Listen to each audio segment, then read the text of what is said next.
You say you're busy, well guess what? Man, I'm busier. You say you're tired, well that's cool, but I was tired first. You wanna talk shit? Get in line, bitch. Schedule a calendar invite for you and all your friends. Yeah, let's get to work. No, it couldn't be you. Group project time on the first in line. Yeah, you know how I do. Pengy, don't need no vacation time. Yeah, I'm on overtime, held down as a client, and they keep wondering why. 9 to 5 grind till there's nothing left. Then after the night, do it all again. Called a piece of shit, feeling like the best. Oh, I kinda like it. Hey, say that again. I won't stop 'cause I'm not. Hey, I'm Eggy Drago. I am the cream of the crop. I am the yolk on top. I'm a part-time video store clerk, a part-time brawler. Oh yeah, and a full-time human being. Wow. When I went to Tokyo back in February 2024, I went to an idol concert on a whim because my VTuber Oshi, who graduated, was into that scene. Needless to say, I got hooked. We bought way too many checkies. So much so that we have 2 checky books. 2 checky namakons. All hail the checky namakan. All hail the checky namakan. All hail the checky namakan. After talking to a few idols, I realized every single one of them has a story, be it why they chased this dream, their ups and downs, and even their future after all this. And that's what I'm here to do.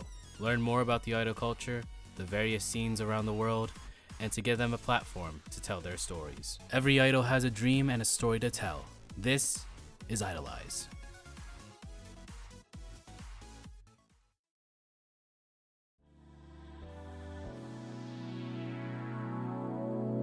Like to see you try. Yeah, can you all act normal? A veteran of the kaigai idol scene and fresh off of her solo debut at Northwest Idol Fest, we'll talk to Pengy about her idol journey and her new start as a soloist this year. All eyes on me. IDOLEYEZ, episode 26. Pengy. Tonight.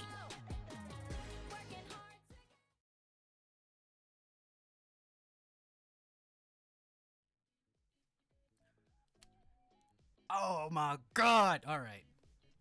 Yes, it's loading. It's loading in. It's in 240, but it's gonna be in 720. There we go. Whoa. I am the cream of the crop. I am the yolk on top. I am mighty Eggy Drago, and we are here for the Northwest Idol Fest Revenge Arc, I guess. Episode 26 with our first guest of this arc. She is the leader of the Minions. She loves penguins. She lives in Antarctica. And she just released her first single called Rise and Grind. This is Pengy! Pengy, how are you tonight on this lovely Friday? Hi, I'm doing great. I'm a little sick, so that's why I sound the way that I sound, but I'm really excited to be here. Finally! Well, yeah, because, what was it? Way back, episode 8, I think like way back in July, I asked you if you wanted to be on, and you were like, wait until September or October. And now, flash forward, you, surprise, surprise, had your first single, had your debut stage, K-pop style, at Northwest Idol Fest, and now we are here, finally. Yippee. So yeah, no, I was like, let me cook, please. Because you were like, I don't have enough material, but like I wanted to talk about like other stuff, but now we have a lot to expand on. So we are here. We are not sponsored by Yalites for no reason, but let's start this show off, and we take you back to the past, not to play some shitty games that suck ass. This is the first question I'm gonna ask you tonight. Who or what got you into idol culture / J-pop culture? Well, okay, so I actually started going to conventions in like the early 2010s, so you know, prime time to be getting into all that. So that was when Caramel Dancing, Hara you. Oh my goodness, we have a special guest tonight. This is Jellybean, everybody. He's an absolute unit. I couldn't let my cats not be in the room because then they would start complaining. So let's see if he behaves. I mean, like Melancholia's like cat just like broke the camera like halfway through, and then you know, and that was a good episode, so it's an omen. So. Okay, good. He's here to bless us. Everyone say hi to Mr. Jellybean. Hi, Mr. Jellybean. All right, so yeah, so that was when Caramel dancing, Hara Hara Yukai, like Bad Apple, you know, everybody and their mother was like dancing together. And my favorite thing about going to conventions at the time was like doing that, just going to a hall and being like, let's dance. Jelly Bean! Oh my god, okay, he's fine. He's fine. I'm so sorry. But yeah, so at around the same time, I got into anime first, and then, but at the same time, I got into like Vocaloid and like Akiba 48. AKB 48. I didn't like really get like super into it, but like I would watch Heavy Rotation and I'd be like, are they about to kiss? And then, like a couple years later, I got into like the, you know, Love Live to Idol pipeline. Yes. It's very, very common here on IDOLEYEZ. It's either AKB or Love Live that draws people in. So. So I had a little bit of both. I saw AKB48 and I was like, whoa, like I feel like I shouldn't be watching this. But then, I had a friend actually tell me that I should watch Love Live because they were like, there's a character that reminds me of you. She's such a bitch. What? It was Nico. It was Nico. So now I'm like, oh my god, guys, I can Nico. I love Nico. I love Nico's Nico. cool. But yeah. I I didn't actually finish watching Love Live because I got to the episode where Hanukkah fainted and I got so pissed off. I was like, how could you go out jogging the night before a concert?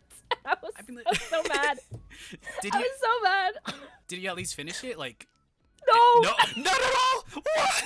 Dude. Orly's been getting on me to finish it. Orly wants me to finish it so bad. Maybe it was someday, but I got up to that and I was so mad. I was like, Hanukkah, how could you do that? Cause like season 2 is actually good, and I've movie. The movie's good. Don't cancel me. Don't cancel me, okay? I got into Love Live because of the like choreo and like the dancing aspect and like the music. I don't think you guys can see Jellybean, but he's okay. He's going off right now. Anyway, so yeah, since like Caramel dancing and like Luca Night Fever, all that was like no longer really a thing at cons, like not to the extent that it used to be. I was like, oh, this is another way for me to be able to dance with people. So that was the Love Live to, and then I guess when I joined Mosuri, I finally stopped being so like, I want to say like Love Live pilled, like I expanded my horizons a little more. But yeah. So like, what was the very first idol project or like idol cover, whatever cosplay idol thing that you like actually participated in? So PSS was like the first official one, but I joined them in 2018. But before PSS, there were a lot of like other cosplayers here in South Florida, and I would spend so much money on costumes, and then we would meet up, and we would do the dance, and then it would always eventually fall apart. So I would be like, oh my god, I'm so used to like investing time, money, and effort into things, and for them to just kind of, so, but I'm delusional, so I persist. So yeah, I was just like, I just want to perform, I just want to dance. So yeah, there was like no official name until like PSS. That was like the first like official group that like I joined. I love PSS. With that, step back a little bit. Because every idol has a name, and your name is Pengy. How did Pengy come to be? Funnily enough, I used to do artist alleys before I got into like the idol situation, the idol scene.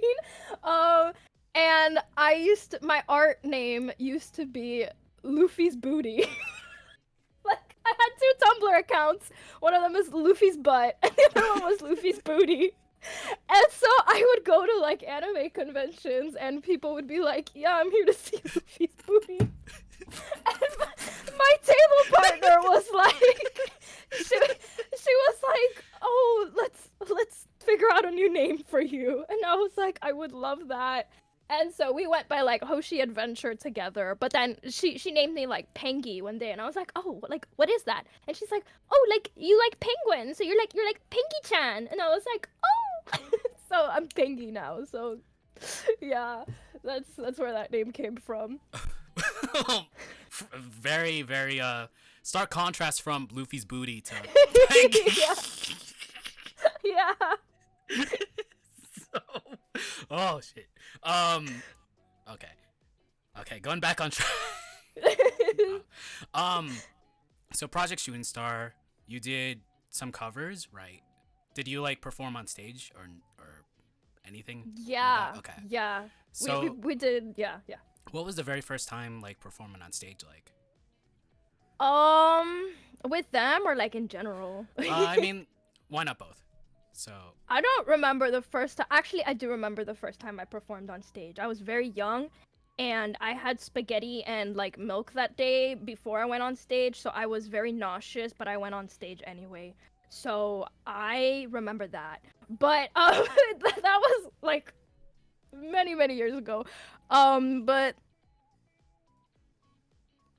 I hear my cats trying to get into the closet. Oh my god, and they know that there's nothing I can do about it. Sorry.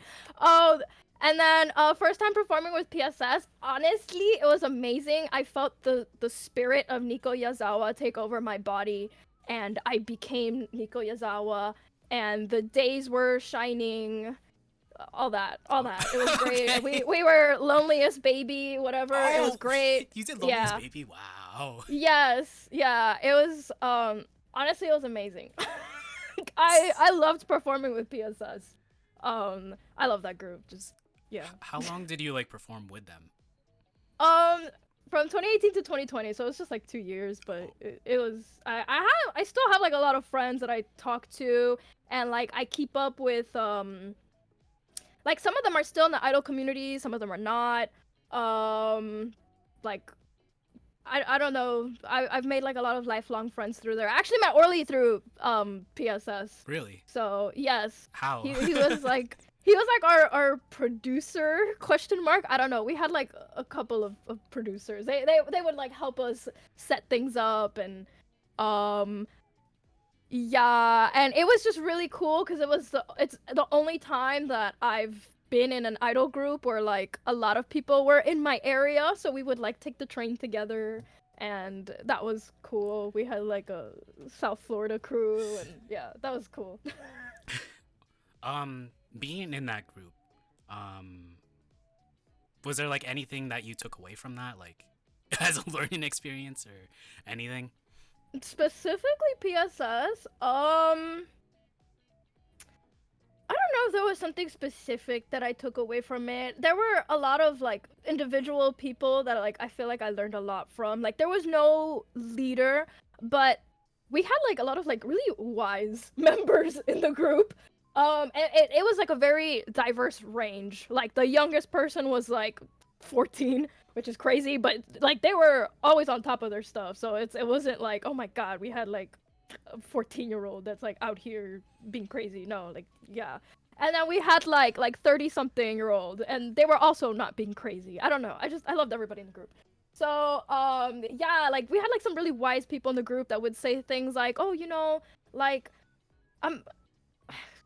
one time she was like, oh, you know, I'm not gonna like go after people. Like you have to kind of just trust your group members to like do their job. And I've noticed something with like a lot of idols, like myself included. Sometimes we're like control freaks, and sometimes you have to just let go and trust other people to do what they're there to do. But that was like one little like snippet, one little nugget of wisdom. Like the whole group was just like, I don't know. I learned a lot about working with like people in general. PSS was fantastic. I love them. So, moving with that, because you have a tenured history in the kaigai idol scene. Project Shooting Star, PSS. Moving on from that, you participated in another group called Morning Sunrise. When or how did you like get involved with that group? I don't even know how. I feel like I just applied. Because they were looking for new members, and at the time their focus was like oh, we want to make sure that each one of our members is posting like a dance cover every week so that we have like consistent content. And I was like, okay. I was obsessed with posting covers on Instagram because that was like the thing to do at the time. People have like these little contests, and I love doing them because I would get like creative about where to film and like what outfits should I wear and da da da. So I was like, oh my god, like this trend of holding dance contests is dying out, but like Mosuri is out here looking for dancers. So I was like, I will apply. And then for some reason they wanted me, so there I was in Mosuri. And yeah.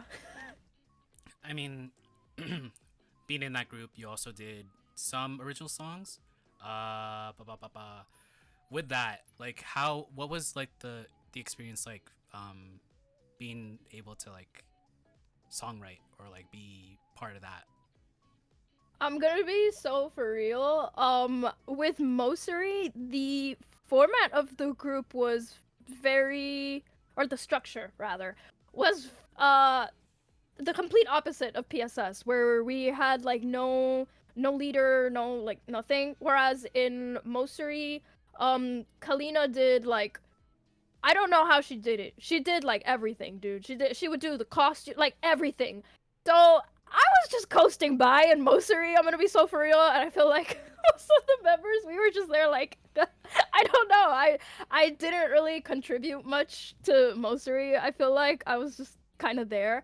And then, of course, like when Kalina did leave the group, and we all had to be like, oh my god, now we have to like learn how to function amongst ourselves. We did release one more song. I think I helped with harmonies, but I don't remember, and I'm not sure. That was like a blur for me. Honestly, Mosuri, I feel like most of the time I was just there like, yeah. So I don't know, like I didn't even like, at the time I was very much like, oh my god guys, like I don't know anything about singing, like I can't sing, like don't give me any singing parts. So for the most part, like anytime there was like any live performance that involved singing or anything like that, I would have like the least singing, because I was like, I can't fucking sing, like. So yeah. So like, even before that, like prior to like idol stuff, did you have like you said like you didn't like singing, so I'm gonna assume like you didn't do any choir, like any vocal lessons prior to that. Did you do like any dance or like dance classes, like? Yeah, I did. Yeah, I did do a lot of dance when I was like younger. I did a little bit of everything because I was like in the dance company. It turns out okay. Sorry, I don't know if I'm going too much, but I gotta give this backstory. Yeah, it's fine. Okay. So I never missed a day of school in my life. I know that's like insane behavior. So likewise, I never missed like a day of dance class in my life. So there was this one time where I did miss a dance class. I don't know why. And then my parents were like, yeah, go do the makeup class. The makeup class was the audition to get into the company. So they like let me in for whatever reason. And then they were like, okay, well now you have to do like ballet, tap, modern, jazz, flamenco, and I feel like I'm missing something else. But it was like I got to do a little bit of everything. Which was great. The only thing is that I was always yapping in class, believe it or not. I was always like, yep. And I know now that it's like the ADHD, but my teachers fucking hated me. And they were like, oh, one time I had a teacher come up to me and tell me the only thing you have going for you is your stage presence. And I was so delusional at the time. I was like, oh my gosh, she's complimenting my stage presence. And then years later, I was like, wait a minute, that was kind of a backhanded compliment. It was. So I was like, oh man, well, whatever. Yeah, I didn't even get to go on point shoes until like the very, very, very, very end. And I still have my point shoes to this day. But I kind of wish I'd done more point, because then I would have been like Princess Tutu in the flesh. But oh my goodness. Yeah. Do you mind if I be right back for 1 second? All right, I'll go to the BRB screen. All right, hang on. I'll be right back.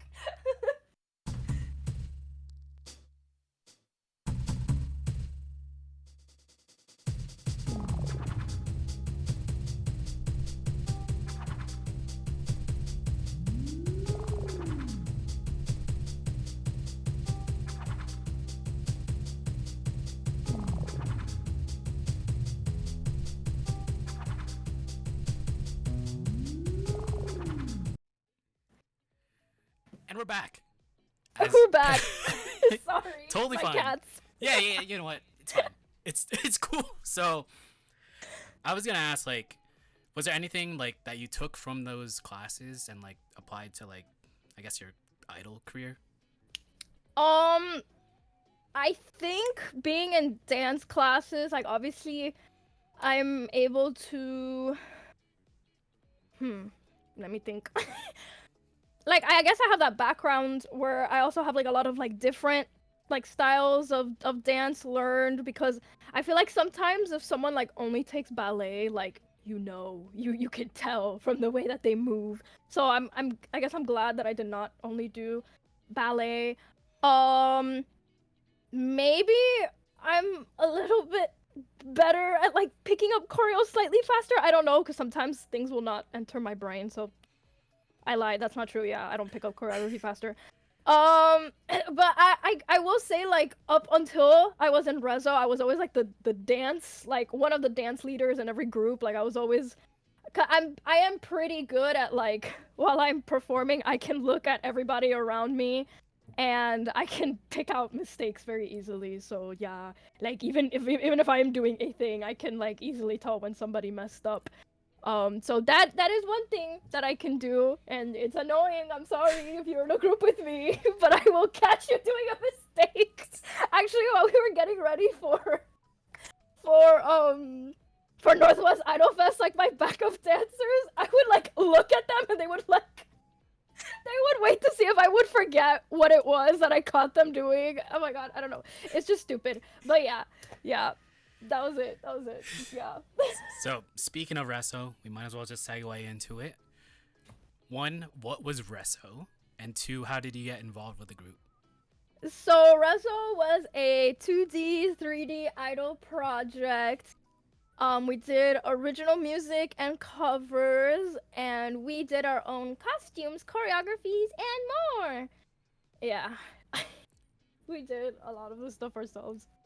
How long were you in that group for? So from 2020 to 2023. Interesting. Like, was there like any reason that you just hopped onto it? So while I was in Mosuri, we were selling these like Valentine's Day like merch things. I was wearing like the ugliest yellow outfit. It was me, like I styled myself. It was like ugly. And you could buy like member specific like packs. I don't know. There was like only one of each member.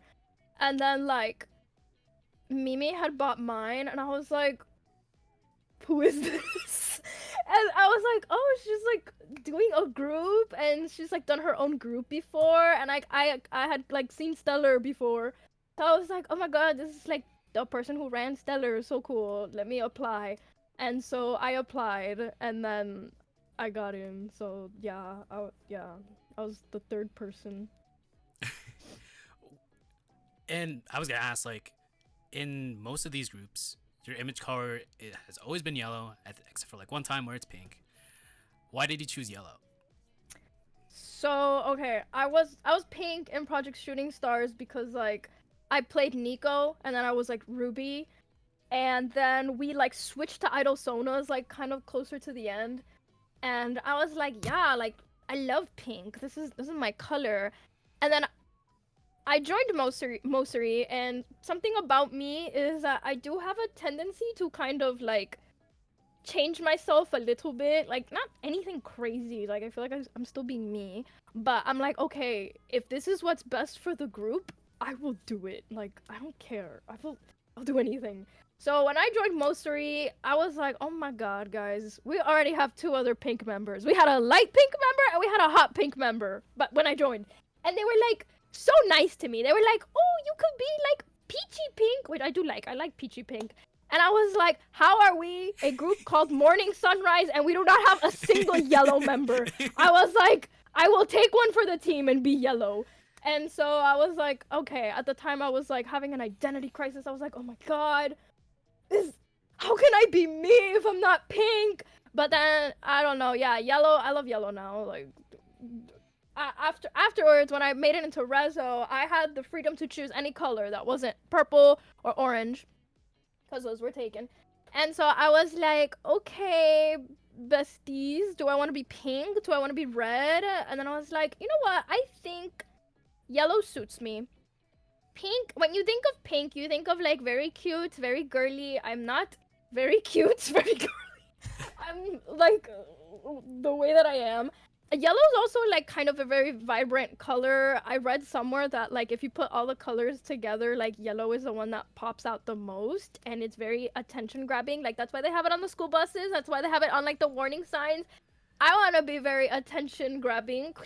And yeah, so I was like, oh my god, yeah, and yellow is like very bright and sunny, and I was like, you know what? I think yellow just suits me more as like a personality type thing than any other color. So now I'm very happy with yellow. And while initially I did pick it as like a kind of like, oh my god, what are we doing? We need a yellow member. Now I'm like, I'm very happy being yellow. Now if I'm like, put into any other group, I'll be like, I'm yellow. So with Resso, now as the consistent yellow member,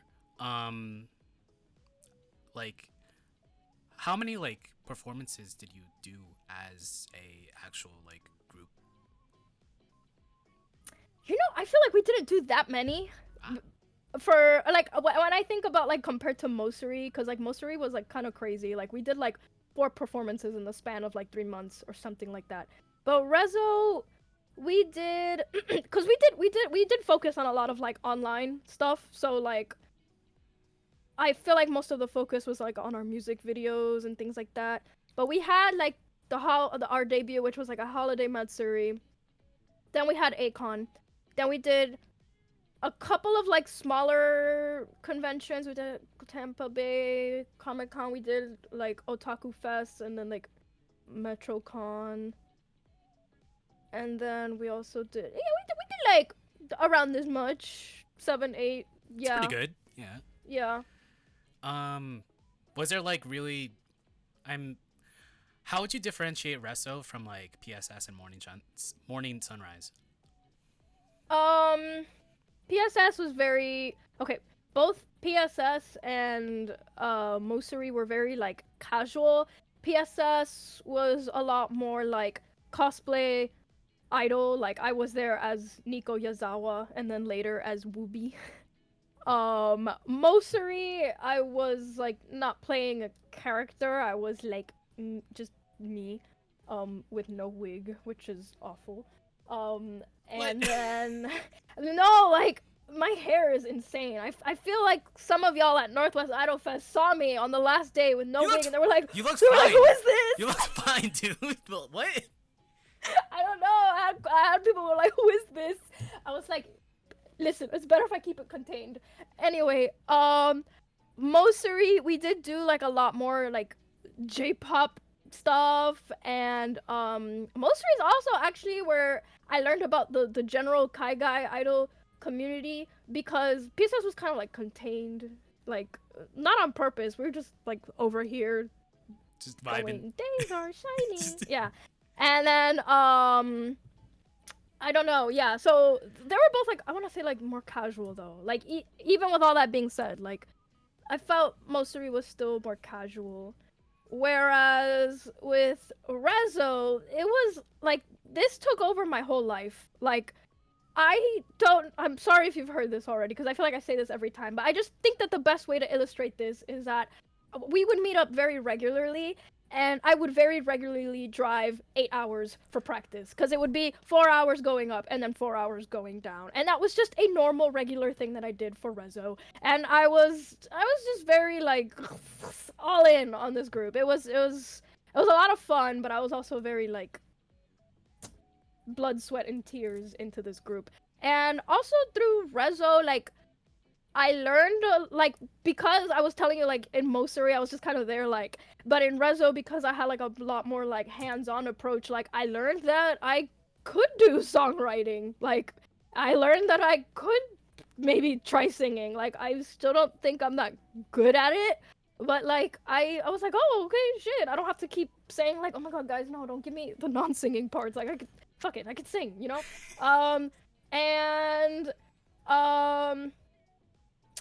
Oh yeah, Rezo was very interesting dynamic. I always said that we kind of had like a perfect like we all fit each other very well. Cause Mimi, she had like the most amount of time, so she could dedicate like a lot of time to the group, and she did like a lot of like the visual stuff. I did a lot of like the back end and like the music stuff, and then we had Nikki who did like a lot of the like dancing stuff, which was like different for me because up until this point I had always been the dancer person, but Nikki was like insane like at dancing. Like they could just look at something once and be like, I know this, and retain choreo in their brain. I don't know, that was crazy. So yeah, long story short, Rezo was a lot more like intensive in terms of like what we were doing with like the content, and also yeah, I don't know. Yeah. There's probably more differences, but that's, yeah. Cause like I was doing background research on like Resso just to get a feel of like what to ask you, and like all the like the music videos that you did are high quality, and like the actual quality of the music, it's so good. Like, and then it carried over to you. So yeah. So with that, like, do you have like any favorite like Resso memories that you think about? It's been a minute. We had one time where we like didn't do any work or anything. It was just like a weekend that we hung out, and we went out to eat, and then we went home and we baked cookies and we played a scary game together. And then we like went to the pool, and it was like nighttime, and we had like glow sticks, and that was like where the concept for neon came from.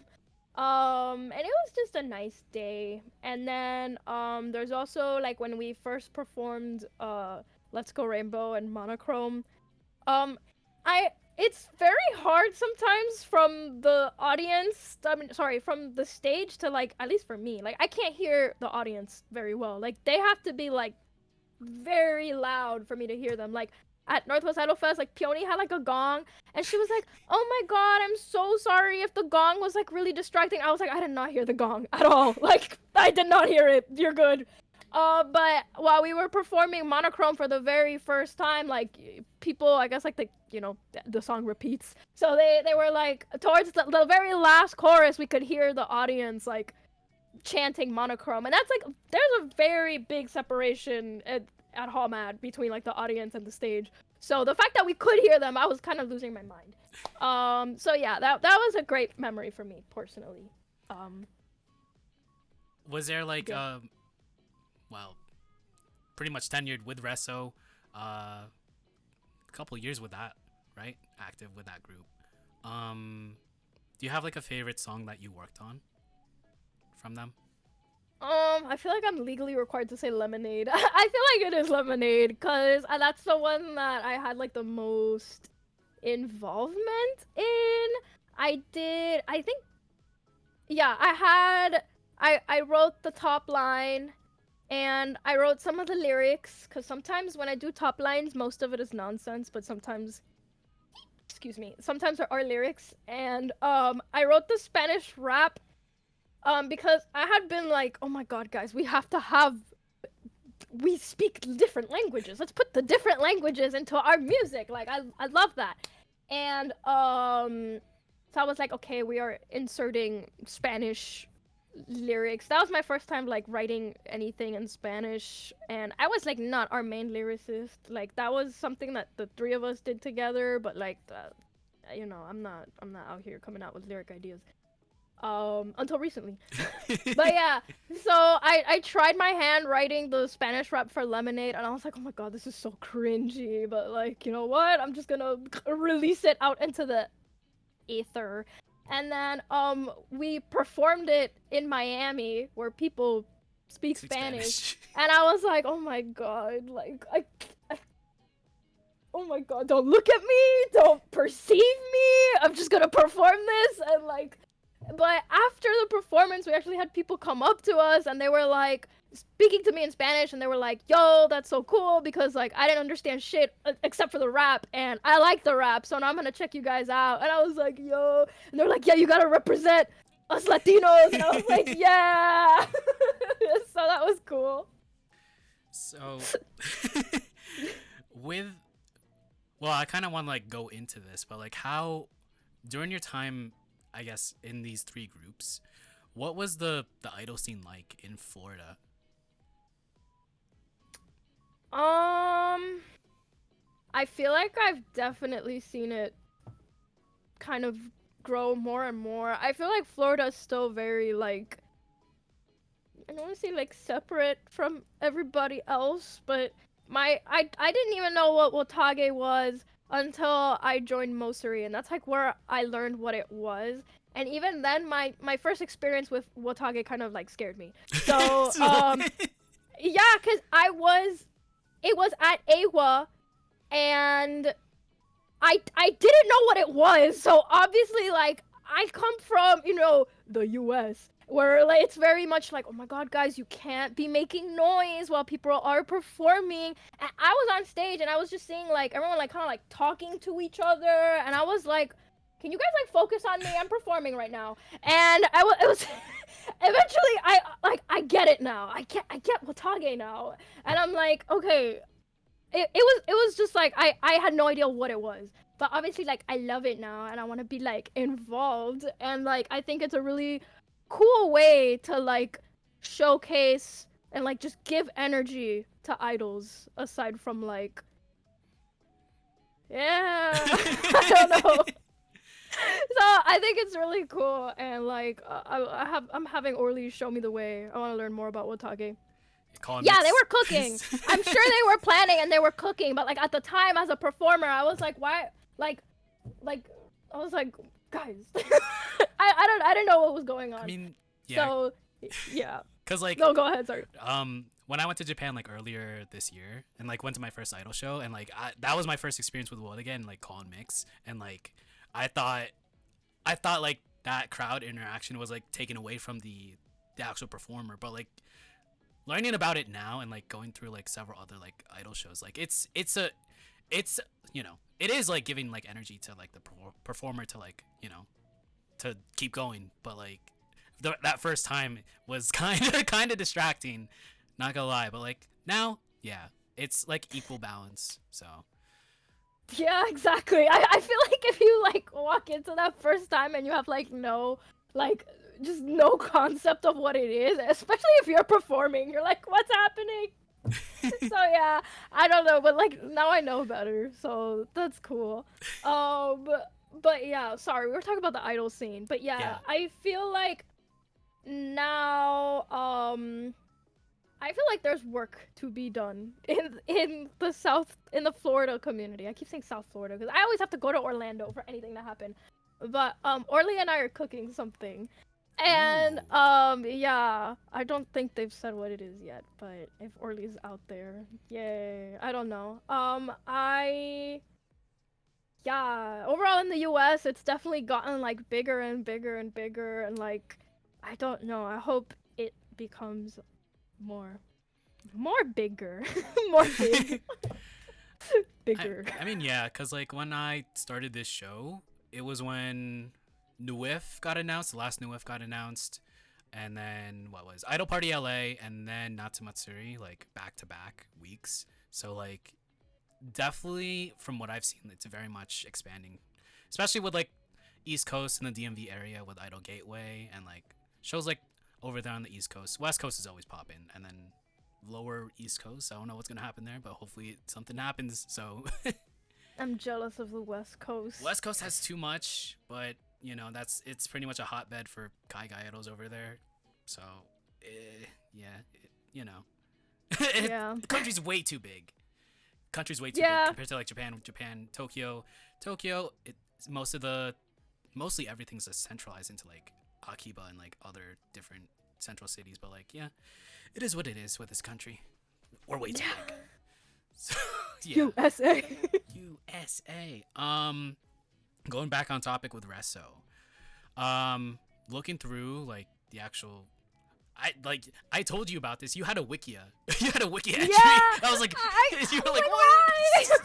But That's crazy. yeah, looking through the Reso wiki article on Net Idols, I looked at it and like you kind of had the same consistent name, Pengy. Everyone else had like different names, and then you had like the last name of Artemisa. Where did that come from? So I kind of told you I did have like an identity crisis with like the color, and then Mimi was like, "Yeah, I gotta make up a character and have a name," and I was like, "Whoa, whoa, whoa, whoa, one thing at a time." But also I wanted to keep things consistent because also with Rezo, like I was technically playing a character when I was on stage. I'm very like bouncy when I perform. I've noticed this, and I'm very like and when I was in Rezo, I definitely tried to like tone that down and give off a more like, "Hi everyone, I'm so cool and mature." Definitely. And I was like, okay, it's still me though. I was still very much me. I was just like a little bit more subdued. But yeah, so for those two reasons, I just had an identity crisis. Well, I guess 3 reasons. I didn't want to make things more confusing for like the 3 people that followed me. And I also I was just being myself on stage. So I was like, I don't want to make up another character. I want to make things easy for me. You know, I am one. You are So, one. yeah. Well, yeah. Yeah, you've been consistently Pengy. So, with that, you had a good time in Reso, from what I'm hearing. And then how did you like break away from that group? Or like how did it, you know, end?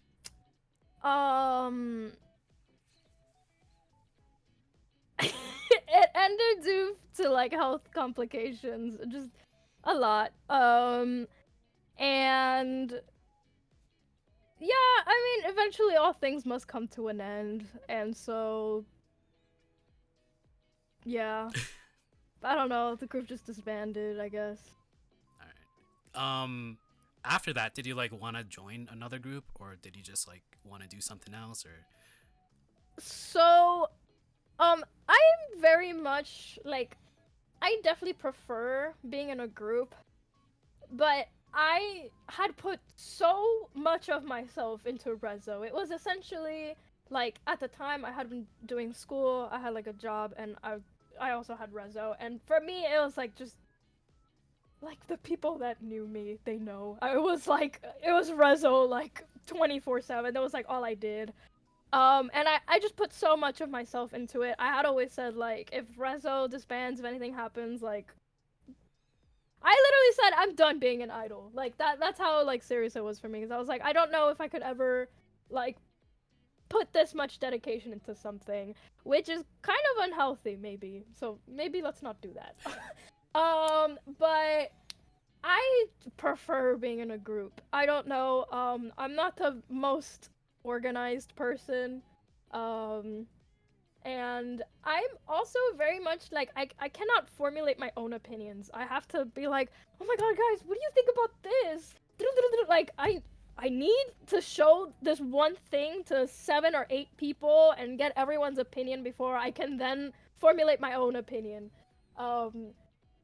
Which, I'm sorry to my friend group, okay? They, like, when I was working on Rise and Grind, I sent them, like, 28 different versions of, like, the same album cover, and I was like, guys, what do you think? But, to their credit, they were helpful. They didn't just say, oh, it looks nice. They were like, the mouth looks fucked up. Fix that. And I was like, thank you. So, anyway, sorry, what was I getting at? So, yeah. I would love to be in a group, but I don't know. I feel like post Rezo, I have to consider what that would mean for me. But if there's, sorry, if anyone's, I'm so sorry. Did that hurt you? There was like I'm a sorry. giant hum when you like moved it, so it's fine. It's totally I'm so fine. sorry. But yeah, I don't know. I would love to join another group. I love being in groups, but I also don't want to like in the past I've just jumped into any project like head on, head first, like giving it my all. I feel like I need to be more careful about how I give my energy moving forward, if that makes sense. But I love being in groups, so like, if anyone's serious about starting a group, let me know. I feel like a lot of like soloists really want to be in groups because I remember what was it? Very first episode, Phoebe was really adamant about like being in a group. Aiden really wanted. Shout out Aiden. You're probably gonna watch this like tomorrow. I love Aiden. Aiden really wanted to be in a group, even though they're the honorary third member of Flare. But yeah, a lot of like soloists I have had on IDOLEYEZ really want to be on or involved in like groups. So very interesting. I guess like one last thing about Resso. From what you've been telling me, like driving 8 hours to meet up with your group and like practice and like putting all this time and dedication into the group, like what did you want Resso to become, or what was your main goal?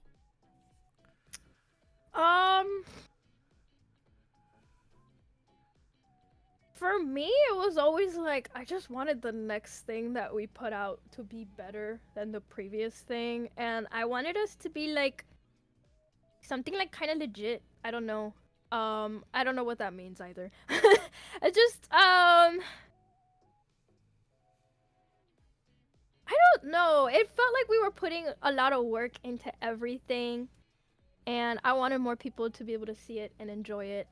And I just wanted more opportunities to perform and make music and reach more people, which is like kind of a vague goal, but I was always just like really excited about like the next concept, because like, well, let's say we were working on like Let's Go Rainbow and Monochrome, like we were already working on like Lemonade, like if that makes sense. Like we were already like a couple projects like ahead. So I was just excited to like do that and just have us be something. I don't know if that makes sense, but yeah. Well, you did. I feel like you've had a lot of fans coming from Resso, or like that knew you from Resso and then, you know, latched on to you, and now we're here. I'm very grateful very for grateful. all of you sticking by. So, I mean, it had an impact on them, so pretty much, I guess the virtue and like the reward of like putting all that dedication into Resso, so. Yeah, I did want to say, I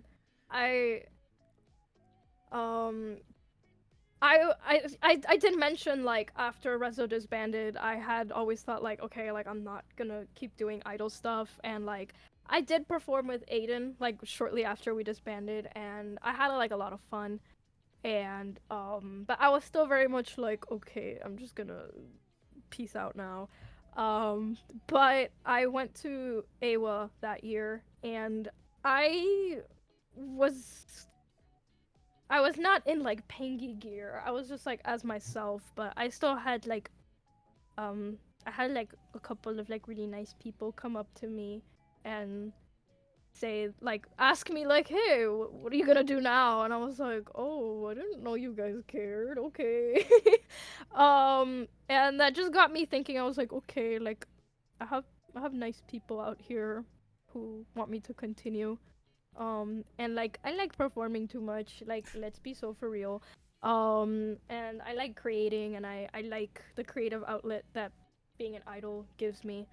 So I was like, okay, I will continue on. But that was a very big factor in me continuing. So to all those nice people at AWA, thanks.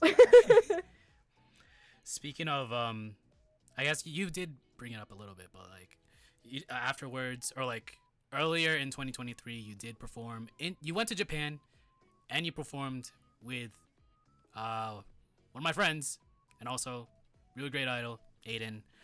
Performed as a duo for like one song, and then both of you did solos. What was performing in Japan like? It was great. I had a great time. But I know for a fact that that's because I had Aiden basically just holding me by the hand so I could just walk around and be like, wow, so cool. So I had a great time. I was like fully prepared for there to be like nobody there. Right. And for people to literally just be like, get this fucking bitch out of here. but I don't know. It was great. I had a great time. I don't know. Cause like, I want to bring it up. There's been a couple of kaigai idols that have like that, you know, tried to, well, had shows in Japan, and they definitely didn't have a lot of people there, and it's very tough.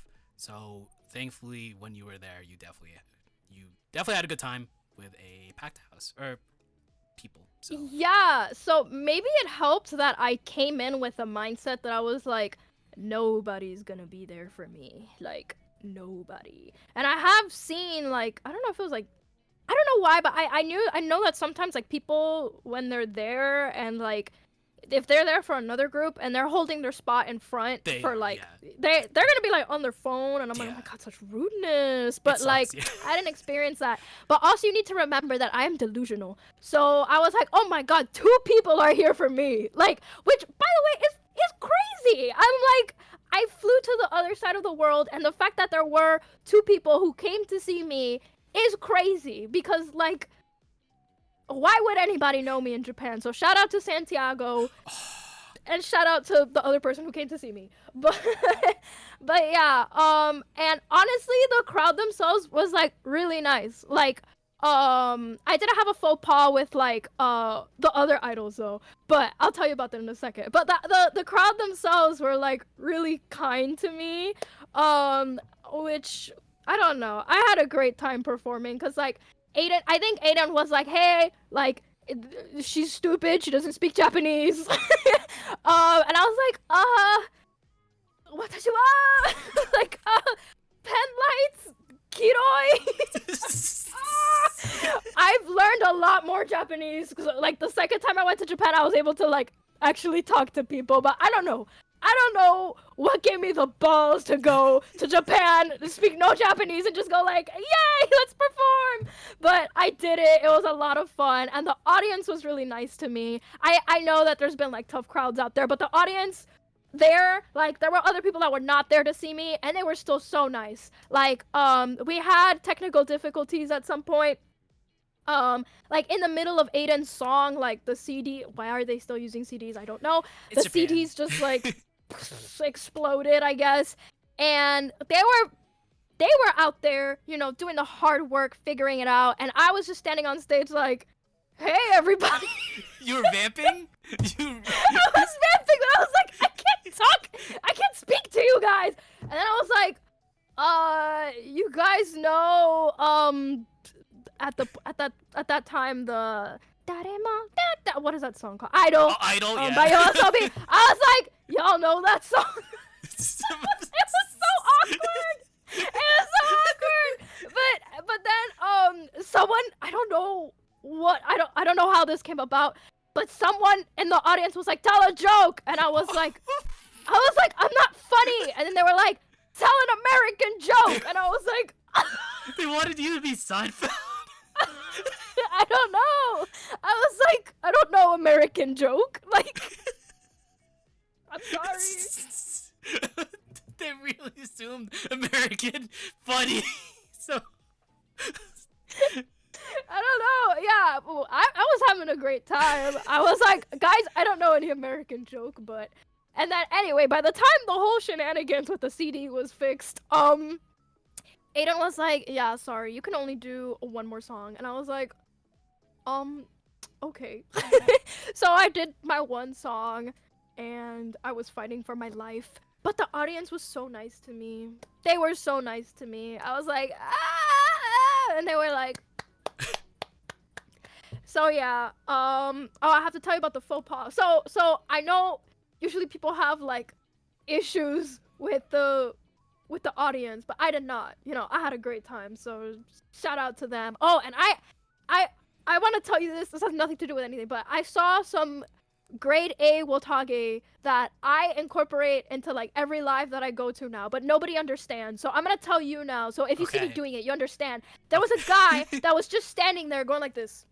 Oh yeah, like just doing that. Just the when Just you doing that. when you're doing the solo and they do that. Yeah.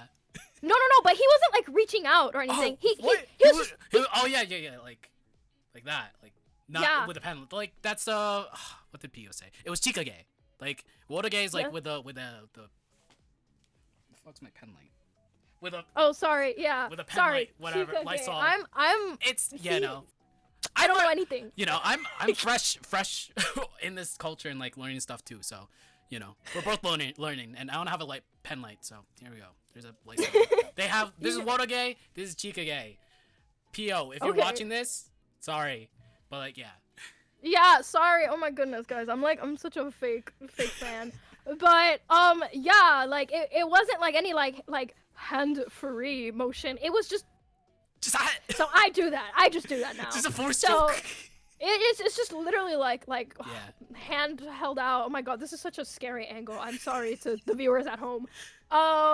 But yeah, anyway, so interestingly enough, in the States,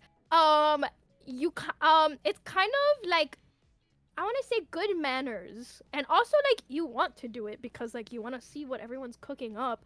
It's considered like good manners to go sit and like watch your fellow idols perform. But in Japan, at least in this stage event that I was in, that is like not the case. I was like trying really hard to be like, oh my god, I want to see who's like performing before us, but like if we were like, no, go backstage, do not be here. And then like other idols were not staying to like watch other idols, but I did see the group before us perform and they were so freaking cute, so I wanted to tell them in my broken Japanese that I thought they were really cute, or that they did a good job. So I went up to them and I was like, "Otsukare-sama," and one of them was like, "Otsukare-sama desu," and I was like, Oh no! You got Nihongo Jozu. Oh shit. "No," she was like, "Desu," because I didn't say it properly. I was being too informal with them, so I was like, "I'm so sorry. I'm just gonna go die. Oh, I'm just gonna go die now." Yeah, sorry. But it turns out she speaks like perfect English. So later on, I was like, "Yeah, I'm so sorry about that. I'm stupid." So yeah. Also, Aiden talked to them, and like we're all chill now. But that was so embarrassing for me. That was so embarrassing for me. Like, oh my god, that plus like a couple of other like blunders that I had in Japan made me go like, okay, I really need to Nihongo Jozu for next time, cause like so embarrassing. So yeah. Well, at least you know reined it in, and y'all are chill, and everything that kind of sounded bad. Yes. Yeah, she was like Nihongo Jozu. She was my desk, and I was like, ooh, okay, sorry. But going back to the topic of like idols seeing like other idols perform, like at the regular Taibans or like regular shows that I went to when I was in Japan, like there were no idols there, like watching from like the actual audience or like backstage. If it's like a birthday show or if it's like a really special show, like you can see like some idols chilling in the back. Because like one story is like I was at Gumi's birthday live and like there was a group performing, and then right next to me is like Tsukasa from Crazy Fantasy just watching. I'm like, oh shit, that's Tsukasa. I'm not gonna say anything. I can't speak Japanese, but that's cool. But like that's like one thing I'll bring up. But like like you don't really see idols like watching other idols unless it's like a super special show. Compared to like NWIF, where like they're in the crowd, not in like idol gear, but like just chilling. Yeah, Watching your I mean, performance. I get inspired watching other idols, so it's like, I don't know, like doing art in a vacuum versus like looking at other people's art. But I kind of get why they don't just want popular idol standing next to you. So yeah, I kind of get it. Was there like any takeaways that you got from performing in Japan, and also from, I mean you couldn't watch, but like seeing other idols perform? Oh, I've seen other idols perform in Japan. We went to TIFF. We went to TIFF. Holy shit! So, What? Yeah, I went to, but that wasn't my first time in Japan. That was my second, like this year when I went. Yeah. Yeah, so we went to TIFF. I saw a lot of idols. It was really cool. We saw Gumi and Westa, and that was very cool. My takeaway. I don't know. Oh, we saw. Sorry, this has nothing to do with anything. But like, I just want you to know that Aiden and I, we barely practiced leading up to that, and part of the reason was because we were there, and I was like, wow, there seems to be like a cosplayer of some sort in the room, like down the hall, and then I don't remember who said this, but someone was like, hey, real quick, can you walk by that room and just real quick tell me who you see? And we were like, holy shit, it's Lady Beard. What? Lady Beard was just there with like his idol group, like Baby Beard. They were like recording shit, and Aiden and I were like, okay, eventually they have to come out, but they didn't come out, and we didn't want to be weird or like infringe on their privacy, I guess. So you'll just have to take our word for it. But they were there, and that had nothing to do with anything. I just wanted you to know that we saw Lady Beard while we were practicing. Anyway, takeaway, Japan. You know, just I want to say it's not so different from the States. I feel like sometimes people are like, oh my god, it's like so different, but I don't think it's that different. Maybe I'm stupid, but I don't know. Like, obviously seeing like the professional idols dancing in like 200-degree weather and like being amazing, like that's different, you know.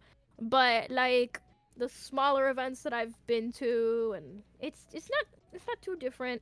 Obviously like the Wota scene is like a little more advanced, but I don't know. I feel like we could get there. Yeah, takes time. We're Yeah. just like, you know, we got like Annie Waza and like Ash is doing call and mix stuff. So a lot of people to teach and learn. So yeah. Going from that, form with Aiden, post reso, boom, and then flash forward to, I guess, your solo career. How and why did you decide to become a soloist? So I kind of told you about the AWA thing already. So that was like a big factor in me wanting to continue, but also because I do actually like creating music, and I had the concept for Rise and Grind, and I was like, well, I don't have a group to do this with, but I'm still out here, you know, I can do this. And like, although I am a soloist now, I'm not alone. Oh my god. I don't want to sound cheesy, but it's true. It's like I have my friends, like my backup dancers. Like, what are they getting out of being my backup dancers? Nothing. Okay? Nothing. And yet they are backup dancing for me, and I am so grateful to them, and I'm doing my best to make it up for them somehow. I don't know how I could ever do that. That's like a labor of love, you know? And my other friends who were taking photos for me at Northwest Idol Fest, or you know, who were taking videos for me, or even when I'm sending album cover 239 into the Discord asking for opinions, and they're like, oh my god. And they're, you know, so I feel very grateful to them, and because of them I feel like I can do my solo thing. But yeah, and I like performing too much to stop. I was being so melodramatic. I was like, oh my god, guys, I'll never do idol stuff again now that Rezo's done. But I was like, who am I kidding? I love performing. So So when did like, as a soloist, how did you want to like differentiate yourself from your previous group concepts? I haven't really set out to differentiate myself from like my sorry. I haven't really set out to be different. I'm just kind of setting out to be like me, and just like continue to be me. Cause I think, I only have one brain cell, and the easiest thing for me is to just continue to be me. And so for Rise and Grind, I don't know. I wanted to try and consolidate as much of my shit as possible because like I have the VTubing going on. Thank goodness my VTuber looks like me, so I could just kind of all of them together. But yeah, I wasn't like really setting out to be different or anything. I was just kind of like, I have this thing about me that I think would be funny for a song. Let me turn it into a song. And that's kind of where Rise and Grind came about. I actually had another song that I was working on before Rise and Grind, but it's kind of sad, and I didn't want my like first song to be sad. So I was like, okay. It also has like a very specific like visual concept to it, so I was like, let me until later. But yeah, so yeah, I hope that answered the question. I feel like I got so derailed. I'm sorry. It did. But Okay. speaking of Rise and Grind, I think like a few months before you were teasing your debut track, but you didn't say the name yet. And then I think like I think I did a tweet. I posted a shitty selfie of myself, and I was like, it was like 6 a.m. and I was like, Rise and Grind, I'm gonna go to the gym. And then you were like, and I was like, what? Oh, and then like a week later, Rise and Grind was the actual track. So I was like, what? It just worked out. Yeah. So like from conception to like the actual finished project, like how long did it take to finish Rise and Grind? I don't even remember, man. Cause I worked on it like, so okay. I feel like I commissioned the instrumental ages ago. I don't even remember when I commissioned it. And then I would work on it, and like something about me, which is also why like I like being in a group. I did like a lot of the top lining and like even lyrics for Rise and Grind, but I thought that they were like garbage. And so I reached out to Mani, and I was like, Mani, can you please make the song not sound like ass? And then I trust Mani and Johnny with my life. And so I was like, okay, I put in green. I was like, this is the one part of the song that I like. Don't change it. This is a part of the song that I don't like. And then Mani came back to me with the one part of the song that I did like. She completely changed it. And I was like, but why? And then the one part, okay, so the part that I'm talking about that I was like, oh my god, this is so stupid, like please change it, was you say you're busy, well guess what, man, I'm busier. I was like, that's so stupid, like please change it. And Monty was like, this is perfect, please keep it. And so I was like, okay. But that was okay. When that part that goes after that was like all Monty, like, now let's get to work. That's all Monty. I had like something completely different for that part. It was like a lot more like, it was different. And then Monty was like, you know, this is your song. I want you to be happy. So like, if you want, we can keep it as how you originally thought. So I sat on that for like months. I was like, should I keep it to what I had or should I change it to what Monty had? And ultimately I decided to go with what Monty had, and I'm glad. I'm glad. Like it's good. It's good. So yeah, but yeah, sorry. Long story short, I would have like periods where I would like do stuff and then I would like get stuck. And then I would like do stuff and then I would like get stuck. So Rise and Grind took like at least from the beginning of this year is when I started working on it like seriously. And yeah. Song's good. Song's really good. Like really good. Can't wait for the MV if that drops. But yeah, I have to work on that. Did you have like any like influences while writing the song? Like any like artists or like specific songs that you were listening to like capture that vibe and put it into Rise and Grind? So The Lonely Island. Really? Really? That was unexpected. I think they're funny, and I think that they are able to. I don't know. I wanted to have like that unserious vibe, but I mean, it. Don't get me wrong. Like Rise and Grind is like unserious, but it is also like deeply personal. Like I am making fun of myself in this song. Like don't get it twisted.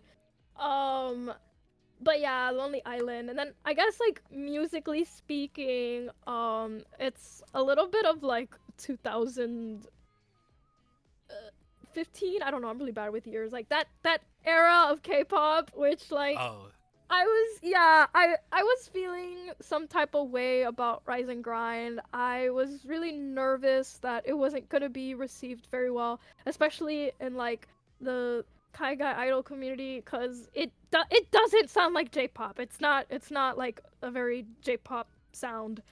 And I was very cognizant of that. I was like, oh my god, like you can't really like mix to this shit. You can't like, I don't know. I was like, you can't do like Wotage to it. But then like recently June posted like I'm doing Wotage to it, and that made me really really happy because I was like, oh my god.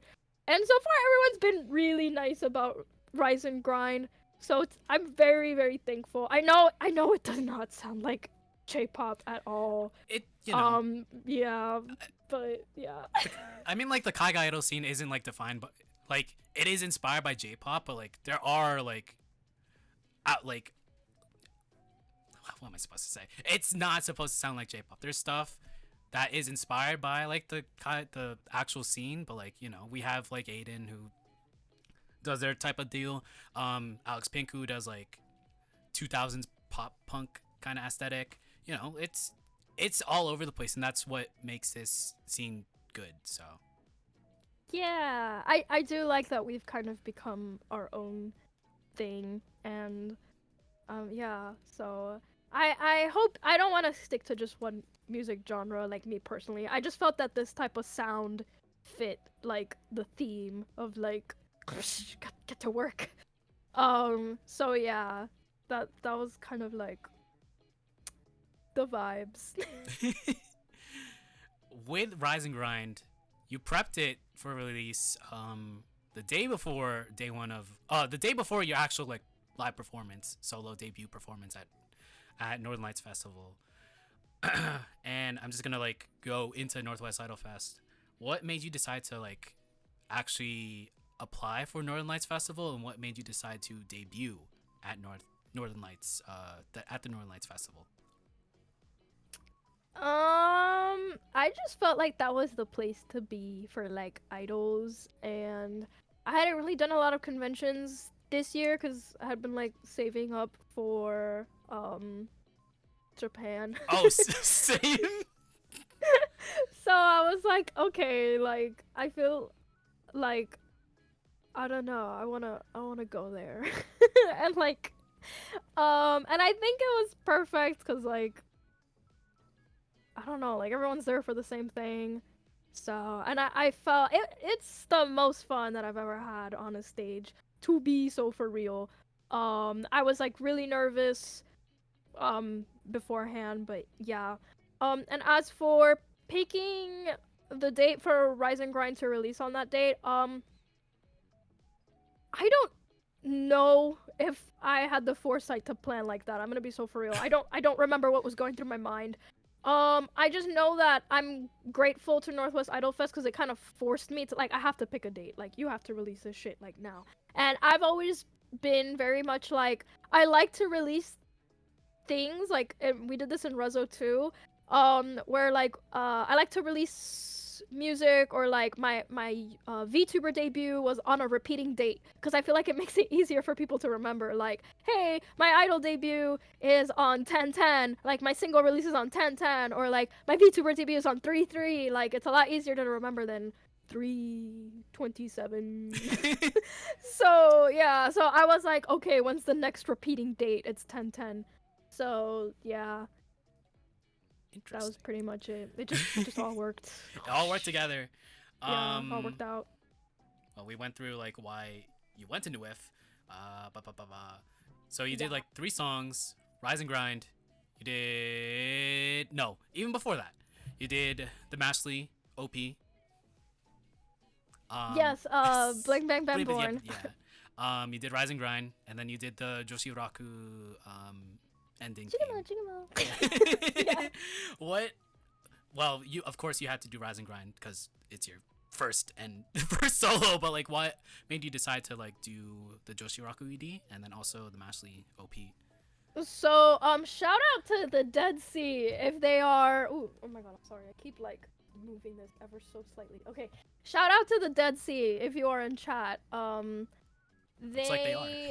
Oh, okay. Well, I love you, Dead Sea. They are my friend. So okay, I knew that I wanted to do Bling Bang Bang Born because, like I said, Rise and Grind does not have that J-pop sound, and I was like, I do want people to like be able to chant and go crazy. Like, I don't want them to have to sit there and be like, so but I wanted songs that felt like they would fit with Rise and Grind. And also there were other reasons for me picking Bling Bang Bang Born. So I was like deathly afraid of like singing live.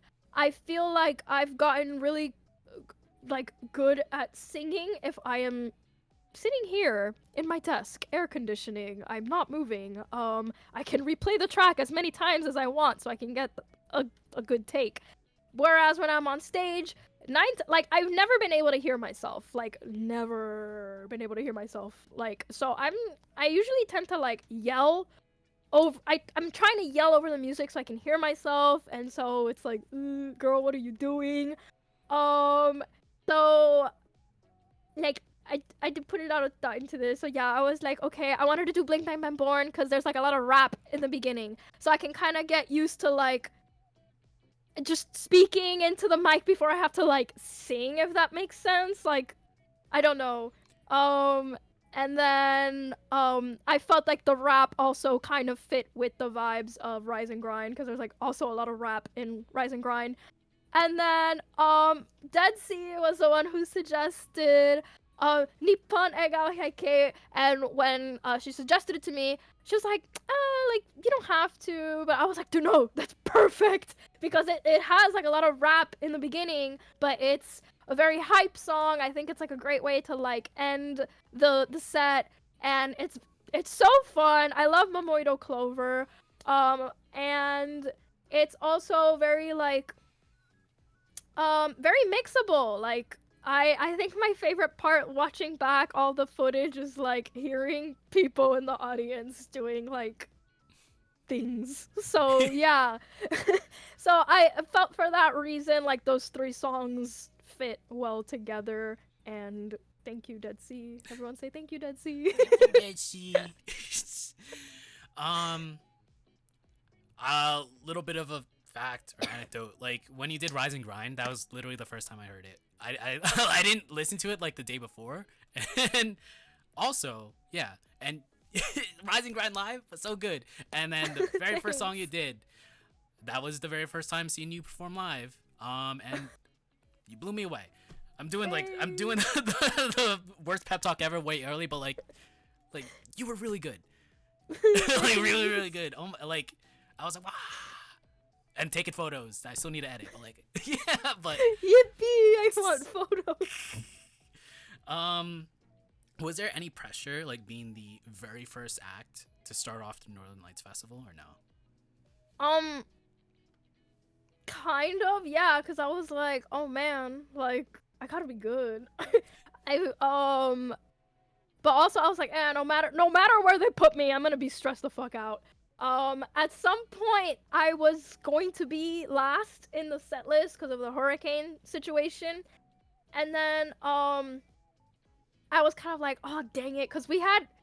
Excuse me. Okay, sorry. We had that bit at the beginning where I come in through, like, the wrong entrance. And I was like, oh, well, if they put me last, it's not gonna work. Whatever. It doesn't matter. Yeah, there was some pressure there, but... No matter where they put me, there's always like something, you know, like yeah, so but I think it's cool that I got to open. I was like, dang, okay, you guys trust me to open the show. Okay. Like, hope you don't regret it. Yeah. I I mean, don't know. even in wrestling, like the most memorable like matches are like starting the show or ending the show. So you were definitely, I would say, like the most memorable starting the show. So, so Blaze me up. blaze me up. But what really like, I mean, like we've had different. Yeah, there was definitely like some performers that had backup dancers, but your dancers, I guess like was still unique compared to like the other like performer with backup dancers. Like, what made you decide to have that in your performance? I just felt that I would not be very interesting by myself. And I also felt that again, I was very nervous. But this is so stupid. Like the way that my thought process, like why?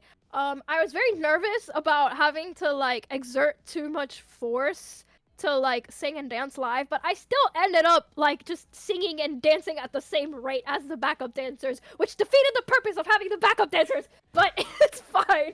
It's fine. It's just like, yeah, that was part of the reason why I was like, okay, because you know, if I'm gonna do Nippon Egao Heike, I can't be jumping and doing all this shit, but I still ended up jumping and doing all this shit. So I was like, yeah, I don't know. That was the reasoning for having backup dancers, but and it also kind of works with like my VTuber lore, cause like Minions. originally they were just gonna be dressed up as like my just like business casual.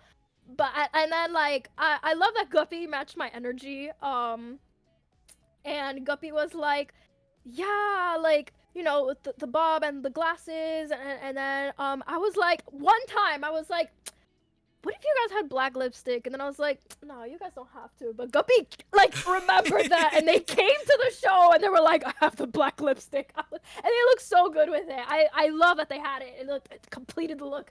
And then yeah, originally they were not gonna be like my minions, but then my other backup dancer who kind of wishes to remain anonymous, kind of. I say kind of because they were like, yeah, like don't say my name, nothing. But then on Instagram I was like posting a photo and I was like, do you want me to tag you? And they were like, sure. And I was like, What? I don't know. They're weird. I love them. But why? But yeah, my other backup dancer like printed out like the little minion headbands, and I was like, oh, you guys have to wear them. And so yeah, that's how that ended up working out. So yeah, I just yeah. Was there like anything you wanted to change or improve from your set at NWIF, your solo debut at NWIF? Well, that's a dangerous question to ask me because I have a bad habit of right after I perform, especially like if it's only dancing, it's not that bad. But if it's like singing, I'm like, who recorded me? I need to listen to myself immediately, and then I'll like go to the bathroom or something, and then listen to myself and be like, ugh. and then like nitpick everything about the performance, and I'm like, I'm trying not to be so hard on myself, but sometimes, you know, like I watch myself and I'm like, girl, what are you doing? So, at first, I think I saw like Orly's point of view, and I was like, yeah, this is pretty good. I will say, my goal going into Northwest Idol Fest was I wanted to have one performance of myself where I was like, okay, I'm where I was singing, and I'm like pretty proud of it. So I am very proud of my performance at Northwest Idol Fest. Like singing wise, I'm not the best, I'm not perfect, but I got through it. And like I will say, sorry, I'm devolving, but like let me just say something. Okay, Yeah, I was fine. like, let me say something real quick, because someone tagged me on Instagram during a part of like Rise and Grind, and they were like, the breath control. I was like, girl, I have backing vocals there. Like, I'm gonna be so for real, like, especially for the beginning of Rise and Grind. It's very low for me. Like, I wrote the song, but it's very low for me. Like, I can't sing that low unless I'm like perfectly still and like this close to the microphone. So I have the backing vocals like up for that part. However, I tried to be like strategic about where to put backing vocals because I do think like, okay, girl, if you're gonna be performing live and all I'm hearing is backing vocals, I'm just gonna go home and listen to you on Spotify. Like, what are you doing? But I was like, okay, for example, for Nippon Egao Hyake, I had, you know, the parts where I'm like dancing Right. and like you can hear the backing vocals, but I feel like you can also clearly hear when I pick up the mic and I'm singing and I don't sound like I'm dying. So I'm very happy and very proud about that fact, and like I feel like you can tell when the backing track is on and when it's not. So I just wanted to be upfront about that. Like, I'm not out here like Ariana Grande or Beyonce Ate the like CD. singing. Yeah, no, there are backing tracks, but I feel like when I am singing, you can tell, and I'm very proud that I got through that. And I did not sound like a dying cow. So yippee. But I was also watching myself, and unfortunately, because I was so locked in on singing, I do a lot of like awkward like dancing. Ah! Oh my god! I didn't so notice yeah. that. I didn't like notice that at all. So that's probably just on you. Like you yourself are like usually the harshest critic. So Yeah, probably. I don't know. I'm hoping to get better for the next time. But yeah, I'm proud of what I did at Northwest Idol Fest. But if you were to ask me if there's anything that I would change, yeah, no, absolutely. I would go in there and fix everything. But yeah. oh yeah, like the very first thing that the AV team kind of screwed up on was like they played the their intro song and then it immediately went to Bling Blank and then they had to redo it. It was like Yeah. whoops. They did it so many times, and it's funny because I will say I'm not great under pressure. So this started happening, but of course I've also never had a situation where like things did not go wrong. So I was like, yeah. But at the same time, I'm not even holding a microphone. I'm not gonna go up there until I'm holding a microphone. So I was just, I don't know. I was just running back and forth. Like, I don't know what I was trying to accomplish, but I was just running back and forth. Like, I don't have a microphone, guys. I don't know. But, the only thing that sucks about them spoiling the songs is that, like, the first time that the songs came out, like, you can hear the audience, like, really Like, excited react, about yeah. it. Yeah, but then by the time I came out on stage, they're like, they're like, okay, we already heard, we already know. So, but honestly, like, still, everything after that went, oh, wait, the other two songs also started before I was ready. Really? Like, I was supposed to be behind, like, the backup dancers for Rise and Grind. And, like, I think you see me in the video, like, running behind the banner, Oh, like, I remember that. Yeah. let me get into my spots. And then for, Nippon Egao Hyake, we were supposed to be, like, on the floor and then, like, come up. Yeah. But the song started, so we were like, oh. But aside from that, like, honestly, I think everything went pretty well. And, like, I know the AV team was, like, going through it that day. They were stressed out. Yeah, they were Like- stressed the fuck out. And listen, as long as, like, the microphone was on, and, you know, I didn't sound terrible. So, like, props to them. And, I don't know, like, they played the music. And the lights were lighting. So I'm pretty happy with that. I see. Yeah. Coming from your performance and also being in like the actual, I guess like the Super Bowl of kaigai idols, like did you see any other idol performances and like did you like take away anything from them or whatever? I did. I saw quite a few. I didn't see as many as I wanted to because like on the second day, my group, we were all like, we were gonna go see the goddamn mountain, the volcano. So we went to go see Mount Rainier. That was crazy. That craziest idol I've ever seen. But okay, we saw Ill Excite. And like I've seen San and I've seen Nayo, but I hadn't seen like Elixite. And they're so good. Um they were robbed by the hurricane. Because they were also meant to perform at Northern Lights. Yeah. But yeah, I was like, I have to go see my Florida homies. Like, they were so good. We also saw. Sorry, I'm blanking. We saw Non-Sweet and Phoebe on the last day, and like my Non-Sweet Oshis were performing with Phoebe, which was crazy. I don't know if Orly, if you're still in chat. Who else did we see? Yeah, Rainier Chan. Sorry, I'm like blanking. Cause you were gone second day.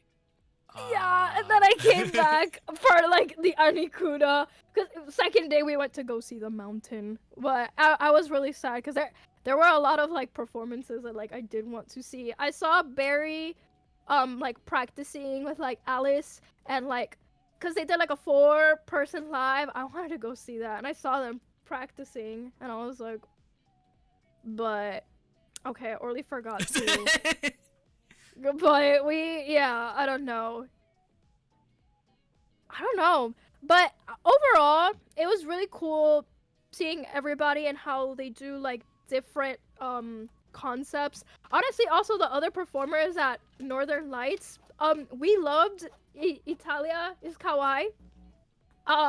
I had kind of a brain fart moment because she brought out a flag, and I was like, yeah, the Italian flag, and then she like holds it open, It's and Mexico. there's like the eagle and shit. I was like, Orly, that's the Mexican flag, and then we were both like, but she's Italian. Right?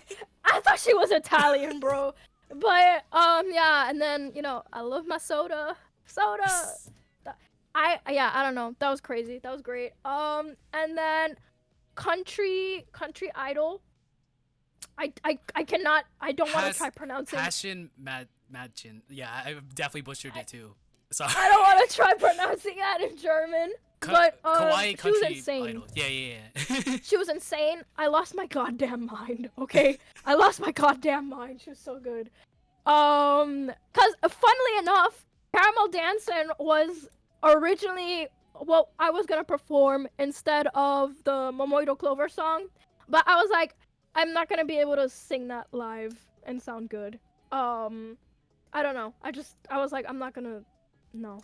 So the fact that she sang it live and she sang good, I was like, ah!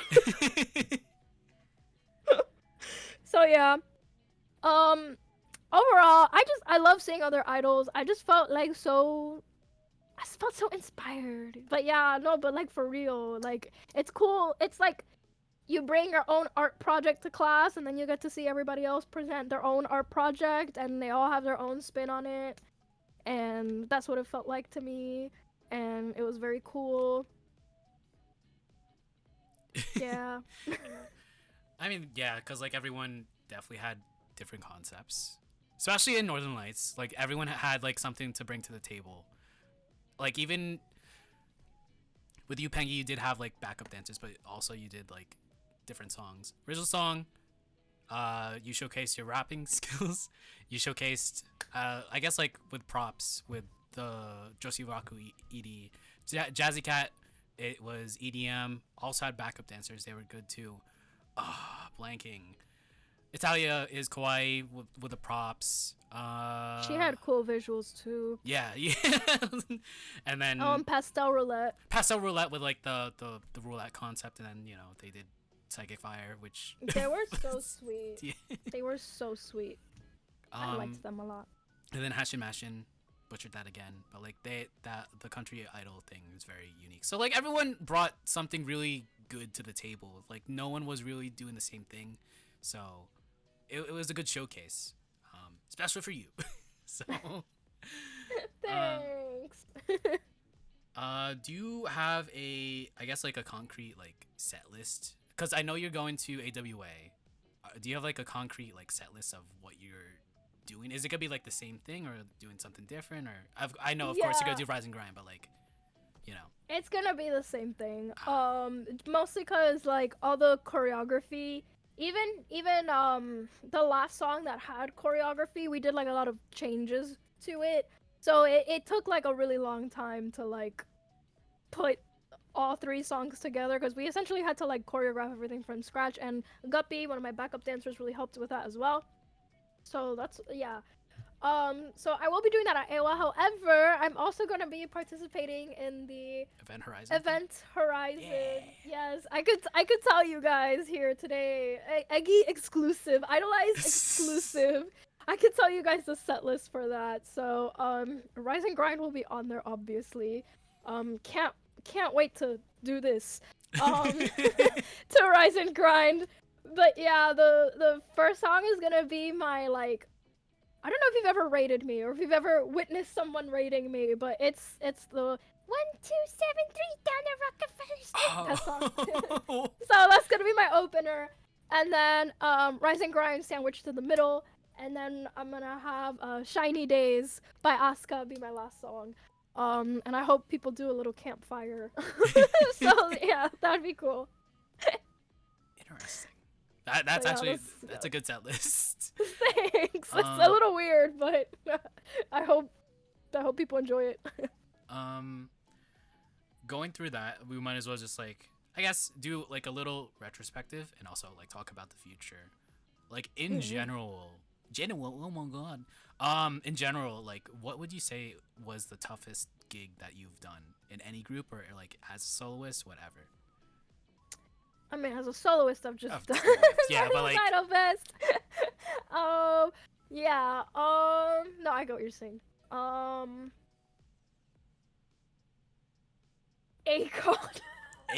Texas, for like a lot of reasons. That was like. Do you wanna delve into it or no? It would take me like 24 business days to delve into everything that happened at Akon. I'm not gonna lie. Do you want to do a TLDR? Let me see. Okay, there's certain things that I cannot get into, but let me just put it to you this way. We had these like headset microphones, and Did they break or? Well, they did break. Oh, that's the best way that I could put it. The most chill thing regarding the headset microphones is that they broke like right before I was supposed to sing my little high note from Monochrome. So Mimi and I had like a telepathic moment, and I grabbed hers. And then later on, like someone else was like, "Yeah, I thought that was on purpose. I thought you guys were going for the fan service." And I was like, "Yeah, I guess sure. If you guys thought it was on purpose, it was definitely on purpose." But yeah, let me put it to you that way. That was the least of our worries that my microphone pack like broke. Like afterwards, like some of the employees, like not employees, like staff, they were like, "Oh my god, I'm so sorry." I was like, it's so fine, you know, it's so fine. Yeah, that was the least of our worries. But yeah, I just want you to know, it was crazy, okay? Just for like 2,000 different reasons. It was like from every angle, okay, every angle. And then Tampa Bay Comic Con, but only because we were in Florida and we were dressed in like winter attire. Oh. Ooh. So I almost died. Oh no. I almost died. But yeah, it like, and also just like other things going on. But yeah, those two definitely. Like, I'm sorry. I wish I could give you more info, but it was just like, if I have to explain one thing, I'm gonna be here for 3 hours, just going.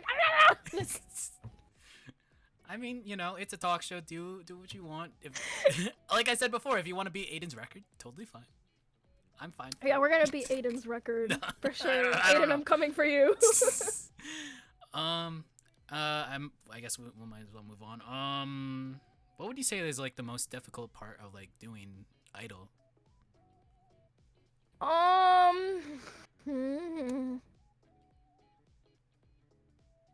I feel like you need time to do idol stuff. And you need money to do idol stuff. And in order to have money, you need to work job. Which But takes if you time. work job, it takes time. Exactly. It's a triangle like diagram. Pick two, and the other one is like sacrificed or whatever. Okay. Yeah. But I am definitely the type of person that like I will not prioritize. I will do everything. You can't force me to pick. So yeah, I don't know. I'm working on it. Oh shit! I forgot to ask this. Your costume was made by a previous idolized guest in Marmalade. I should have like said this earlier, but like, or asked this earlier. How did you get in contact with them, and how did you come up with the design? So I did the design. I was like looking at other like costumes and stuff because I don't know, I didn't want it to be like super poofy and cute because I didn't think that that would fit the vibes for Rise and Grind, because this is like for Rise and Grind, I guess. I don't know. Well, I knew I was gonna be performing Rise and Grind, but also like imagine, I don't know, like whatever. And then I kind of just designed it with me, myself, and I in mind. So yeah, there was that. I don't know. I just designed it to be like flattering on me, hopefully. And then I already knew Marmalade, like, cause they were in Melopara when I was in Rezo. And I had actually called Marmalade because like I wanted to hang out with her in Japan, and I was like, oh, by the way, like I also want to commission you for something, so maybe I can like pick it up while I'm in Japan. But funny story, the day that I finally was able to meet up with Marmalade in Japan, like that we had like planned to meet up, was the day after we had done Disney Tokyo Sea, and we were in a hotel near Disney Tokyo Sea, which was like in buttfuck nowhere. Yes. Okay, I had to walk. Yeah, 20-minute walk to get to the nearest train station, and I have an Android phone, and I lost my train pass. So what would have been like a 1 or 2 hour train situation to Marmalade ended up being a 4-hour situation, and Marmalade was like, oh, actually I forgot, but I also have plans today. So I was able to meet with her for like 10 minutes. But it's good because I was able to get my costume. And I did ask her, I was like, I'm really rough with like my stuff, not on purpose, you know, I'm not out here like whoopsh, throwing things, but like I'm just very rough with my clothes. Can you make it like Pengy proof? Like can you yeah. And she did, like the quality slayed. However, obviously she was not able to try it on me before I had it. So there were certain things that like didn't quite fit me perfectly. So like the whatever this is, the poofies, were like a little like I could not do that move in Nippon Egao Heike where I like put my arms around and stuff, and their shorts were like a little big. And I was like, okay, I'll just die, I guess. But Guppy was like, oh no, like, I tailor for you. And I was like, oh, thank you, Guppy. So Guppy tailored the outfit, and like, you cannot tell that it's been tailored. Like, Guppy did a really good job. And now the costume fits me, like, perfectly. Also, kind of insane, but I had originally asked for, like, these, like, kind of half gloves, like, in black. And Marmalade was like, dude, just send me a picture of your hand and like a quarter. And they made like perfect gloves. They fit me perfectly. And that was originally what I was gonna wear. However, I took like a picture trying the costume on, and I went like this to like kind of hold the jacket closed. And I realized that my hand kind of disappeared into the costume. So I was like, okay, like Marmalade did a really good job on the gloves, but like I can't wear these because I feel like anytime I do this, my hands are like, you know, we're gonna lose the hands. Also, I don't know why the fuck I asked for gloves. Okay, I hate wearing gloves. I don't know why I did that. Okay, it was a moment of like insanity. So I was like, man, it would be great if I could have some cuffs. And then Guppy was like, I'll do them for you. And I was like, oh, like, I could sew them myself. It would just take me like 2 business days. And Guppy was like, shut up, I'll do them for you. And I was like, thank you, Guppy. So Guppy sewed my cuffs for me. And I think they work good. They work good? What the fuck? They work better because, you know, yeah, they work. And, oh, and Guppy also added the little, chains to close the... Yeah, they actually sewed it on to me while I was wearing it, like, the day off. So, yeah, I don't know. Yeah, so that was the costume. That's how I met Marmalade. I hope I can actually, like... Oh, I did see them in Japan on the day that, Steffi performed, because they were there. She was there. Like... Oh, and I also saw her at TIFF, at Tokyo Idol Fest. So, yeah. I've actually... Alright, no, I'll talk about it later after the stream, but yeah. Because you talked about it during your JP stream, like right after, talking about an idol show. I'll talk about that later. But, yeah, interesting. Going back to, like, retrospective and whatever. But, yeah, Marmalade is cool. Marmalade is fun. What would you say, as of right now, would be like your favorite performance that you've ever done? Northwest Idol Fest. Okay, yeah. Either that or I had oh my god, sorry, like my nose is stuffy. That's fine. But I had this performance with PSS where we did Muse and we did like the 9-star Venus. And that was a lot of fun too. So I look fondly back at that performance, I guess. So yeah, that, and then I'm just really happy with how Northwest Idol Fest came out. It's not like perfect by any means, but I was like, oh my god, it was fun. But yeah. Yeah, I'd say like first time seeing you perform outside of like what Resso MVs and stuff and like whatever's on the channel. And you did great, so yeah. Thanks. Since we do have like actual like other idols, kaigai idols watching the show, be it like new or like experienced or whatever, what would you like? What is some like general advice that you would give to like idols in general if they were like starting out or like if they're just on their journey or whatever? What would you say? Oh wow. I don't know if I'm the one who should be giving advice. You're tenured. I guess I'll just say what I've learned. Like, yeah, maybe me to myself. Or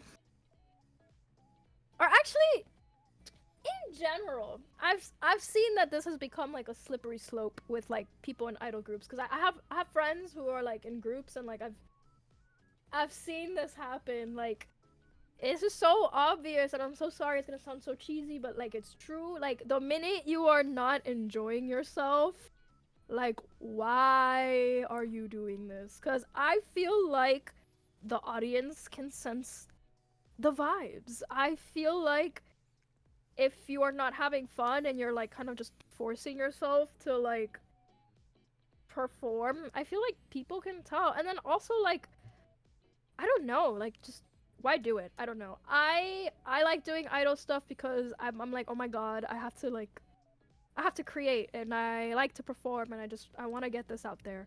But I don't know, the minute that you're either in a group or you're solo or you're doing something that like is no longer like working out for you, like yes, you should be disciplined. You can't only do things when you feel like, but if you're like doing something and you just don't want to do it to the point where like it's kind of painful and you're dreading it, it's like, girl, why are you here? Like, go do something else. I don't know. So yeah, that's kind of where I'm at, and that's like my idol thing currently. I don't know, because like, you know how idols have like their mission statement. This is my mission statement. Like, yes, go rise and grind, go work, do what you want to do, but like make sure you're enjoying it. No one is holding a gun to your head and being like, go perform right now. Like, it's not that serious. So yeah, I see. Being in the scene for like forever, forever. What do you what more do you want to see from the kaigai idol scene? Be it from the crowd or be it from actual idols?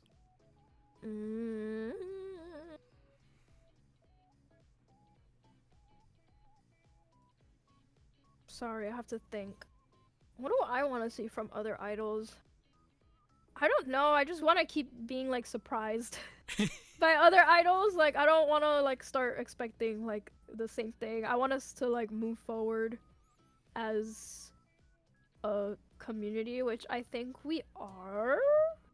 Question mark. I I'd don't say know. so. Yeah, I feel like we keep doing better. We keep doing more. I want us to like, yeah, just like support each other. Obviously, like, duh, I don't know. But yeah, I want to keep getting surprised like every time I see like idols perform, which I feel like currently that's where I'm at. Like every time I see idols, I'm like, wow, I love seeing idols perform. I love seeing like what crazy wacky new concept will I see on stage today, and like how will that inspire me and all that. And crowd wise, I don't know, because like as you can see, I'm like a newbie when it comes to Watage. I guess like it's becoming like more common anyway, so I don't think, sorry, I don't know where I'm going with this. Like I don't think people are gonna be like, whoa, like what is this? Right. Yeah. So I don't know, just like keep cheering. I feel like as long as we're not taking away from the performer on stage, I think that's maybe like where I draw the line. As long as like you're still having fun and still giving your energy, but like, you know, you're still also like Focusing on them. yeah, yeah. But I don't think that's an issue. I don't know. Yeah. Cool. I guess we went over like whether you want to like be in a group or not, and you definitely have interest in being in a group, but continuing. Yeah, as hit me up, solos. guys. My DMs are open, not on Twitter though. But as a soloist, what are like some bucket list things that you want to achieve? I want to do more collabs with people. I think currently, because like part of the reason why I was also like, oh, like wait for me to have something of my own before coming on IDOLEYEZ. I feel like because I'm like pretty much like a nobody right now. What? Like What? no, like No. I am. I'm sorry. Like I don't know. It would be cool if people would be excited to collaborate with me, you know? So, I want to do more collabs. I guess that probably comes from like the wanting to be in a group as well. But I think it would be cool if like people are like, idols, and then like, you know, I feel like people always have like, I don't know, like you're thinking of like Shonen Jump and you have like the list of characters. Like I would like to be included in that list of characters. Like the first person you think when you say like kaigai idol, like you kind of deal. Yeah, I was not gonna say like the first person, Oh, but you know what? Yeah, Sure. I wanna be the first person you think about. So yeah, but that's like a pretty vague goal. At least for me, I currently have like some songs that I'm like working on and I want to release them. I guess like spoiler alert, but like duh, like what else am I gonna be doing? Oh, and just I want to perform more, and I want to do more like weird and like out there concepts, and like yeah, I want to do more shit. Period. Going with that, or adding on to that, like how long do you want to keep at doing this? I don't know. Until it's no longer fun, I guess. You know, Perfume is out here in like their 40s, Yeah. right? someone told me like, oh, I don't think they're idols. I was like, okay, girl, I don't know. they're idols to me. I guess they're like artists. They're not idols. So, but you know, my favorite idol group that's not J-pop, is SHINee, and yeah, and like they were like my first like group, my like. You don't say like Alt. Kamiyoshi because say alt. like yeah, my alt, my Alt group, bias yeah. is like key.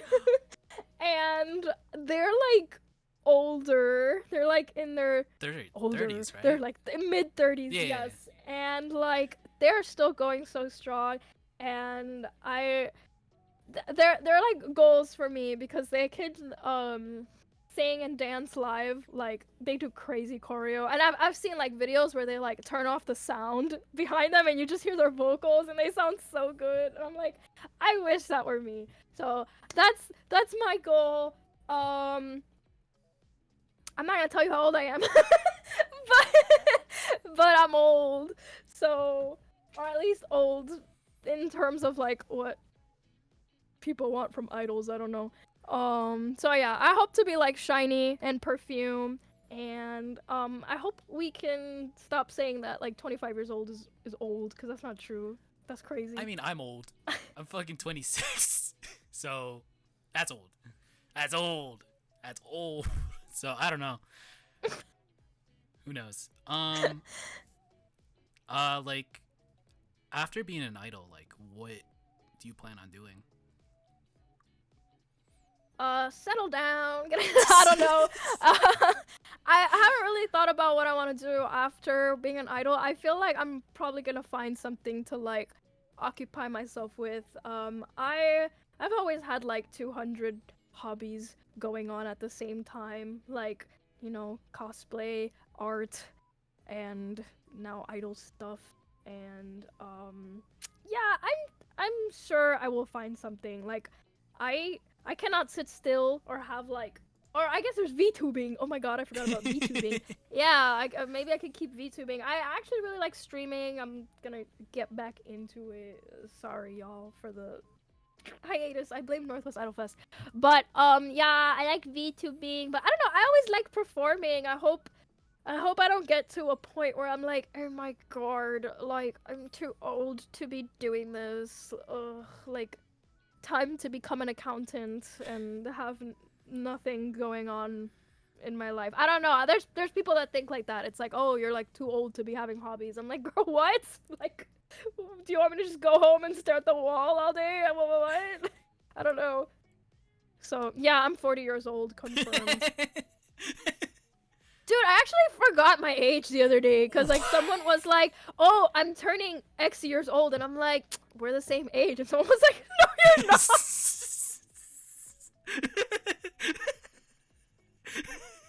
I can't tell you what it is, just it's old. So yeah, but in my regular day-to-day, I get told I look very young, so I will stay delusional. I will stay delusional. You still look young, I'd say. Thanks. Thanks. I don't know what else to say. I guess like my next question would be like, that I always ask like every single idolized guest. It's a staple at this point. What would like the current you tell the Pengy that was about to like, the Pengy that was about to debut? The Pengy?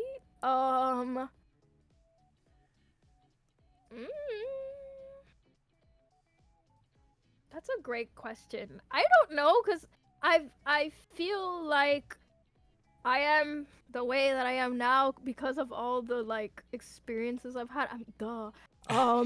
Like, I don't know. So like even every bad experience, oh, maybe I would tell myself like it's never that serious. Cause like I sometimes tend to be like, oh my god, it's I would tell myself, don't put all your eggs in one basket. Don't spend several months practicing for this performance, because on March 15th, 2020, COVID will hit and you will not be able to do the PSS Persona 5 performance. I would tell myself that. Damn. So yeah. No, you don't understand. I complain about that performance like at least once a year because it was so cool. Oh my god. Sorry, this has nothing to do with anything. I'm gonna derail everything to tell you about this performance. Yeah, it's a talk show. It's a talk show. Okay. So 2019, more than half of PSS was out here doing IDOLEYEZ 7, and my ass was out here not part of IDOLEYEZ 7. So I was like, all right, what are the rest of us gonna do?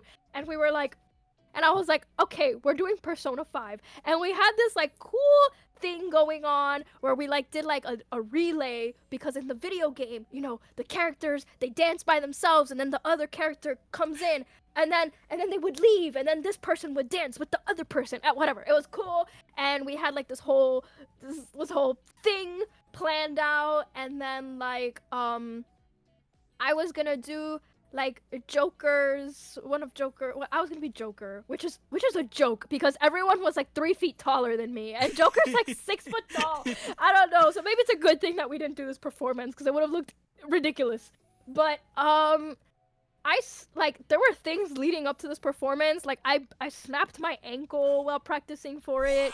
There was a lot. But it was gonna be really cool because SwampCon, the con that we were gonna perform this at, they have like an MC and they have like this whole theme going on, and she was like evil, and we were gonna like steal her heart, and we were gonna put calling cards under the audience's seat, and then in the projector we like replicated the look of Persona 5 with like her character and like all this other crazy shit. Like we went so like into this, and then COVID happened. And I was like, okay, well damn, now I'm sitting on all these calling cards, like what do I do? So yeah, it would have been a performance for the century. It sounds good. It sounds Thanks. good if it happened. Yeah, no, there's no way that's happening. No? No, there's just like no way of replicating that, I guess.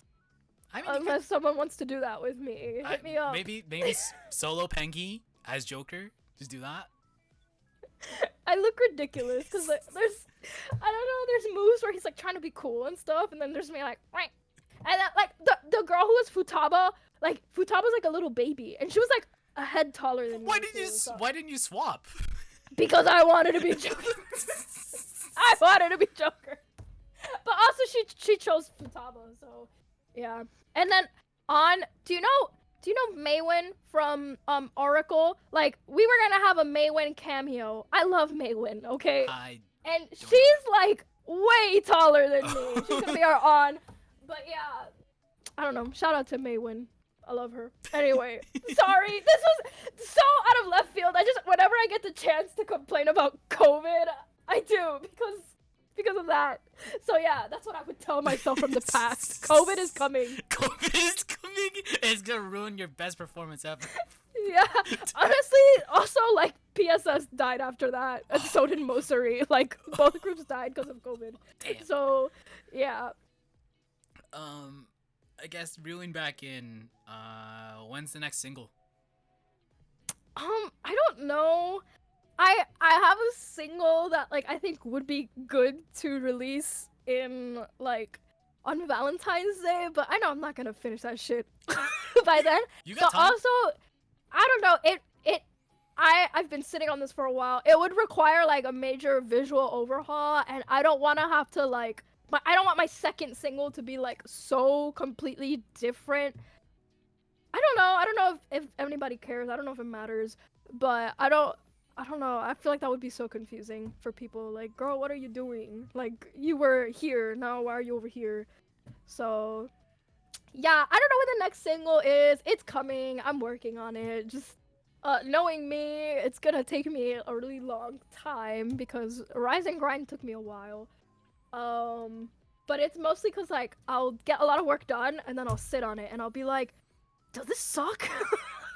And then I'll be like, it's acceptable. Let's move on to the next part. I don't know. Yeah, we'll see. Also, I want to make sure that I don't move on too quickly from Rise and Grind because I told you earlier with Rezo we had the tendency to be like, okay, this song came out, we're already working on like the next 3 projects. I want to be able to like promote the shit out of Rise and Grind to the point where everyone's like, wow, please stop rising and grinding, I've had enough. And then I'll be like, okay, I'm glad you said you've had enough, because now I have something new to show you. So yeah, I don't want to be like, wow, I put all this work into Rise and Grind and then on to the next one. So yeah, I hope you guys will stream Rise and Grind. Stream Rise and Grind. Yeah. I guess last thing here, any upcoming gigs that you want to show? Awa. Go to. Oh my god, my arms look so scary doing that. It's a wide angle. It is. Okay, I'm gonna be at Anime Week in Atlanta. And I'm gonna be doing the is it the Starlight Idol Fest? Yes, Starlight Idol Fest and the Event Horizon Fest, which means I'm gonna be performing with Mint Fantome, which is fucking crazy. So I'm gonna be telling everybody and their mother about that. Yeah, like, oh my god, guys. I performed with Mint. Yeah, Eggy, come to Awa. I have to save money for Japan. That's why I didn't do like Idol Party LA like this weekend, because I need money. I need to save my cash. So I don't know. Just get more money. Well, I have to rise and grind. I literally have to rise and grind. That's all I do every day. You're right. Yeah, so Awa, I'm really excited about Awa. And I have to get stuff ready for that actually, but I've been sick, as you can tell. But yeah, I mean, I hope to see you at other events. I feel like I was harassing you at Northwest. No, what? Dude, what? No, you're good. You're chill. Orly was chill. Like, I don't mind. Like, it's weird having people come up to you as a person. Like, literally every other con, I'm just a guy. And NWIF, like, I've had people come up to me just to talk about IDOLEYEZ, or like I've had previous guests talk about IDOLEYEZ. So it's like, wow, that's cool and weird, but like, that's actually, that kind of rules. Boost my ego up, please. Yeah, Eggy famous era. It's weird. It's so weird, and I definitely don't deserve the popularity that I have. Whatever. No, I don't. No. Anyway, I guess we cap well, no, actually, we do have whatever. We have a new segment called Fortune of the Day. Oh shit! Okay, what's my fortune? I'm kind of superstitious. Let's go. The guest. This is literally because I just have a fortune cookie here. This is probably just a one-time thing. Let's see. Okay, so I'm special. You're special. I'm so special. Oh shit! What does it say? Your journey to emotional well-being starts here. Therapy designed around you and your goals to learn more. Wait, oh no, that's the ad. That's an ad. Wait. That's an ad. That's an ad. It's not wrong. This is the real fortune. Oh shit. Like, this is an ad for some therapy thing. This is BetterHelp. We're not sponsored. No, here we go. The next chapter of your life will bring you closer to your purpose. Wow. And I'm not bullshitting. If you can read it backwards, that's what it says. I can't read. I can't read either. That's regular. That's what it says. Oh. I was not expecting a therapy ad on a fortune. I was gonna be like, well, now that you mention it, I have been going to say. Anyway, I'm gonna eat this later. Shit, I'll just put it in the wrapper. Anyway. Damn, share some with the class. Here we go. Here. Oh, thank you. Anyway, that's we actually end every episode of IDOLEYEZ with our shitty tradition called the worst pep talk ever for 1 minute. Oh my god, I can't wait for my pep talk. Oh my god. It's always so bad. It's always so bad. No, it's so good. 1 minute. Boom. Pengy. I know, coming from experience, that you're always the harshest critic of your own shit. Like, I'm always critical on myself like doing IDOLEYEZ, but you, even though like you did really good at NWIF, and I can't wait to see you, be it like on video, if Orly sends me video of AWA, or if you do perform at the next Idol Fest in Cali, or if I'm ever on the East Coast, whatever. You're really good, and I would say you were probably my favorite performance in the Northern Lights Festival. Yeah. So yeah, and I mean, like, coming from what I heard like during this interview, you're definitely like dedicated to this shit, and I hope that dedication is rewarded. I mean, it is rewarded because you debuted at NWIF and you had everyone on your side, so that was great. But like, I really hope you. I mean, you are popular, despite everything that you say. You are popular, and I do hope like that you know you become that idol that everyone thinks about when they hear kaigai idol. So yeah, so Thank you. and Rise and Grind is so great, and I want to hear more from you. Okay. So continue that shit, grind and rise and grind, stream Rise and Grind. So yeah, minute 30 anime OP size, that's fine. So Yes, I got an extra 30 seconds of content. Thank you, Eggy. That's really nice of you. No problem. I'm gonna do my best. you deserve a lot. Yeah, Orly's right though. Don't glaze me too hard. My ego will. Yeah. But that has been this episode of IDOLEYEZ. I guess technically the NWIF Revenge arc. But don't you worry, folks. IDOLEYEZ is coming back in full force, and I'm definitely gonna burn the fuck out. But next week, it is a double dash. We're having 2 episodes in 1 week, and our first episode is a complete mystery. You have no idea who's gonna be on the show until like day of. So Whoa. October 29th, which is a Tuesday. October 29th, a Tuesday.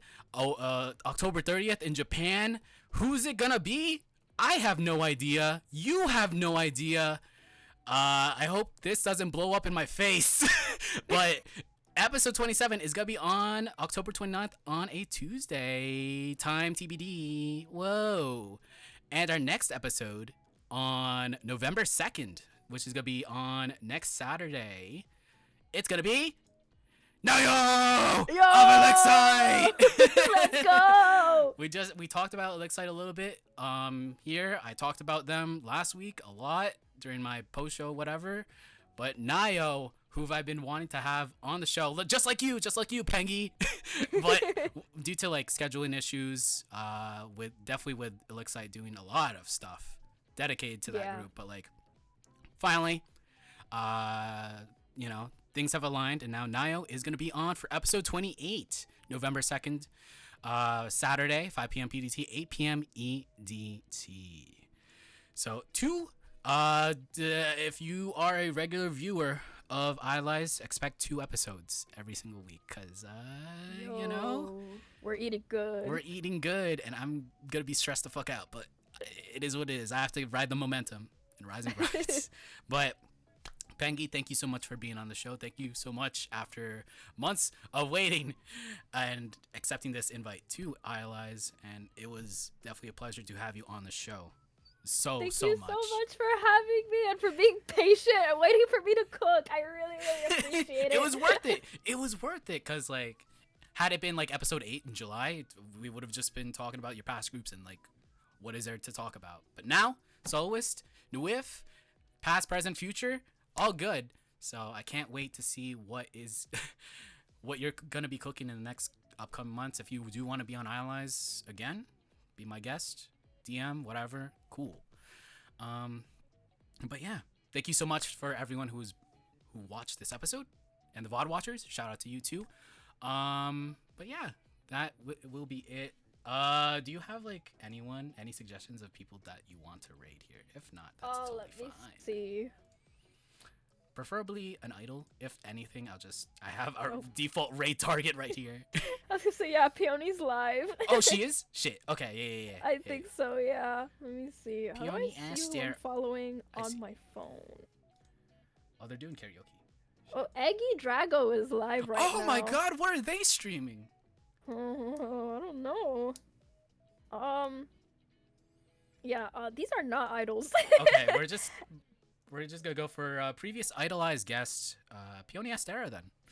So Peony, Anikura God is, they were chill. I ate Denny's with them at like 1 a.m. along with Aniwaza, so that was very interesting. I was not expecting that. I'm so jealous. Oh my god, I first met Pio on the line for your chickies. I was like, what? What? Wait, I have to tell you about the most embarrassing shit that happened to me at Northwest Idol Fest. Wait, yeah, go. do it. So we were at the Anikura and Peony. I don't know what her perception of this is. I kind of hope that she forgot that it existed, and I hope she doesn't watch this. But oh my god. Okay, so I don't know why she came up like in front of me, like really, like very close to me. So I was like, does she want a hug? Oh my god! She did not want a hug. Oh my god! I don't know what she wanted. I don't know why she got so close to me, but she ended up like sidestepping. Dude! I was like, oh okay, hug. Girl did not want a hug. Oh my god! Dude! I still don't know why she got so close to me, but it was not for that. Do you want to rate them? They're definitely gonna bring it up. Don't bring it up. Fine. She probably has no idea what. Hopefully she has you no know what? idea what you guys are talking about. Yeah, but shit. if Why not? We'll be rating them. no, yeah. If chat brings up like, oh my god, what happened when Pengy went up to you and tried to hug you? She's like, yeah, oh my god, that was so weird. You will never hear from me again. You will never hear from me again. No, Peggy, personal space. I don't know. She just like came up to me like this, and I was like, oh okay. What if she like didn't notice? She didn't notice you. I don't know. But she was like facing me. How could she not notice me? I'm so tall. Like, I don't know. Anyway, we'll be rated yo, yes. What the fuck? So yeah, I'm just leaving you with that fun story. Oh my god. Anyway, see you October 29th, mystery guest. I'll probably announce it tomorrow if they get the clearance and confirmation that it happens. 90% confirmation. If not, whatever. If not, Naya of Elixite next week. But take care. Brush your hair. Be kind, rewind. Be kind, rewind. And we'll be heading to Pio's stream. Bye. Bye. Thanks for having me. Thank you for being on.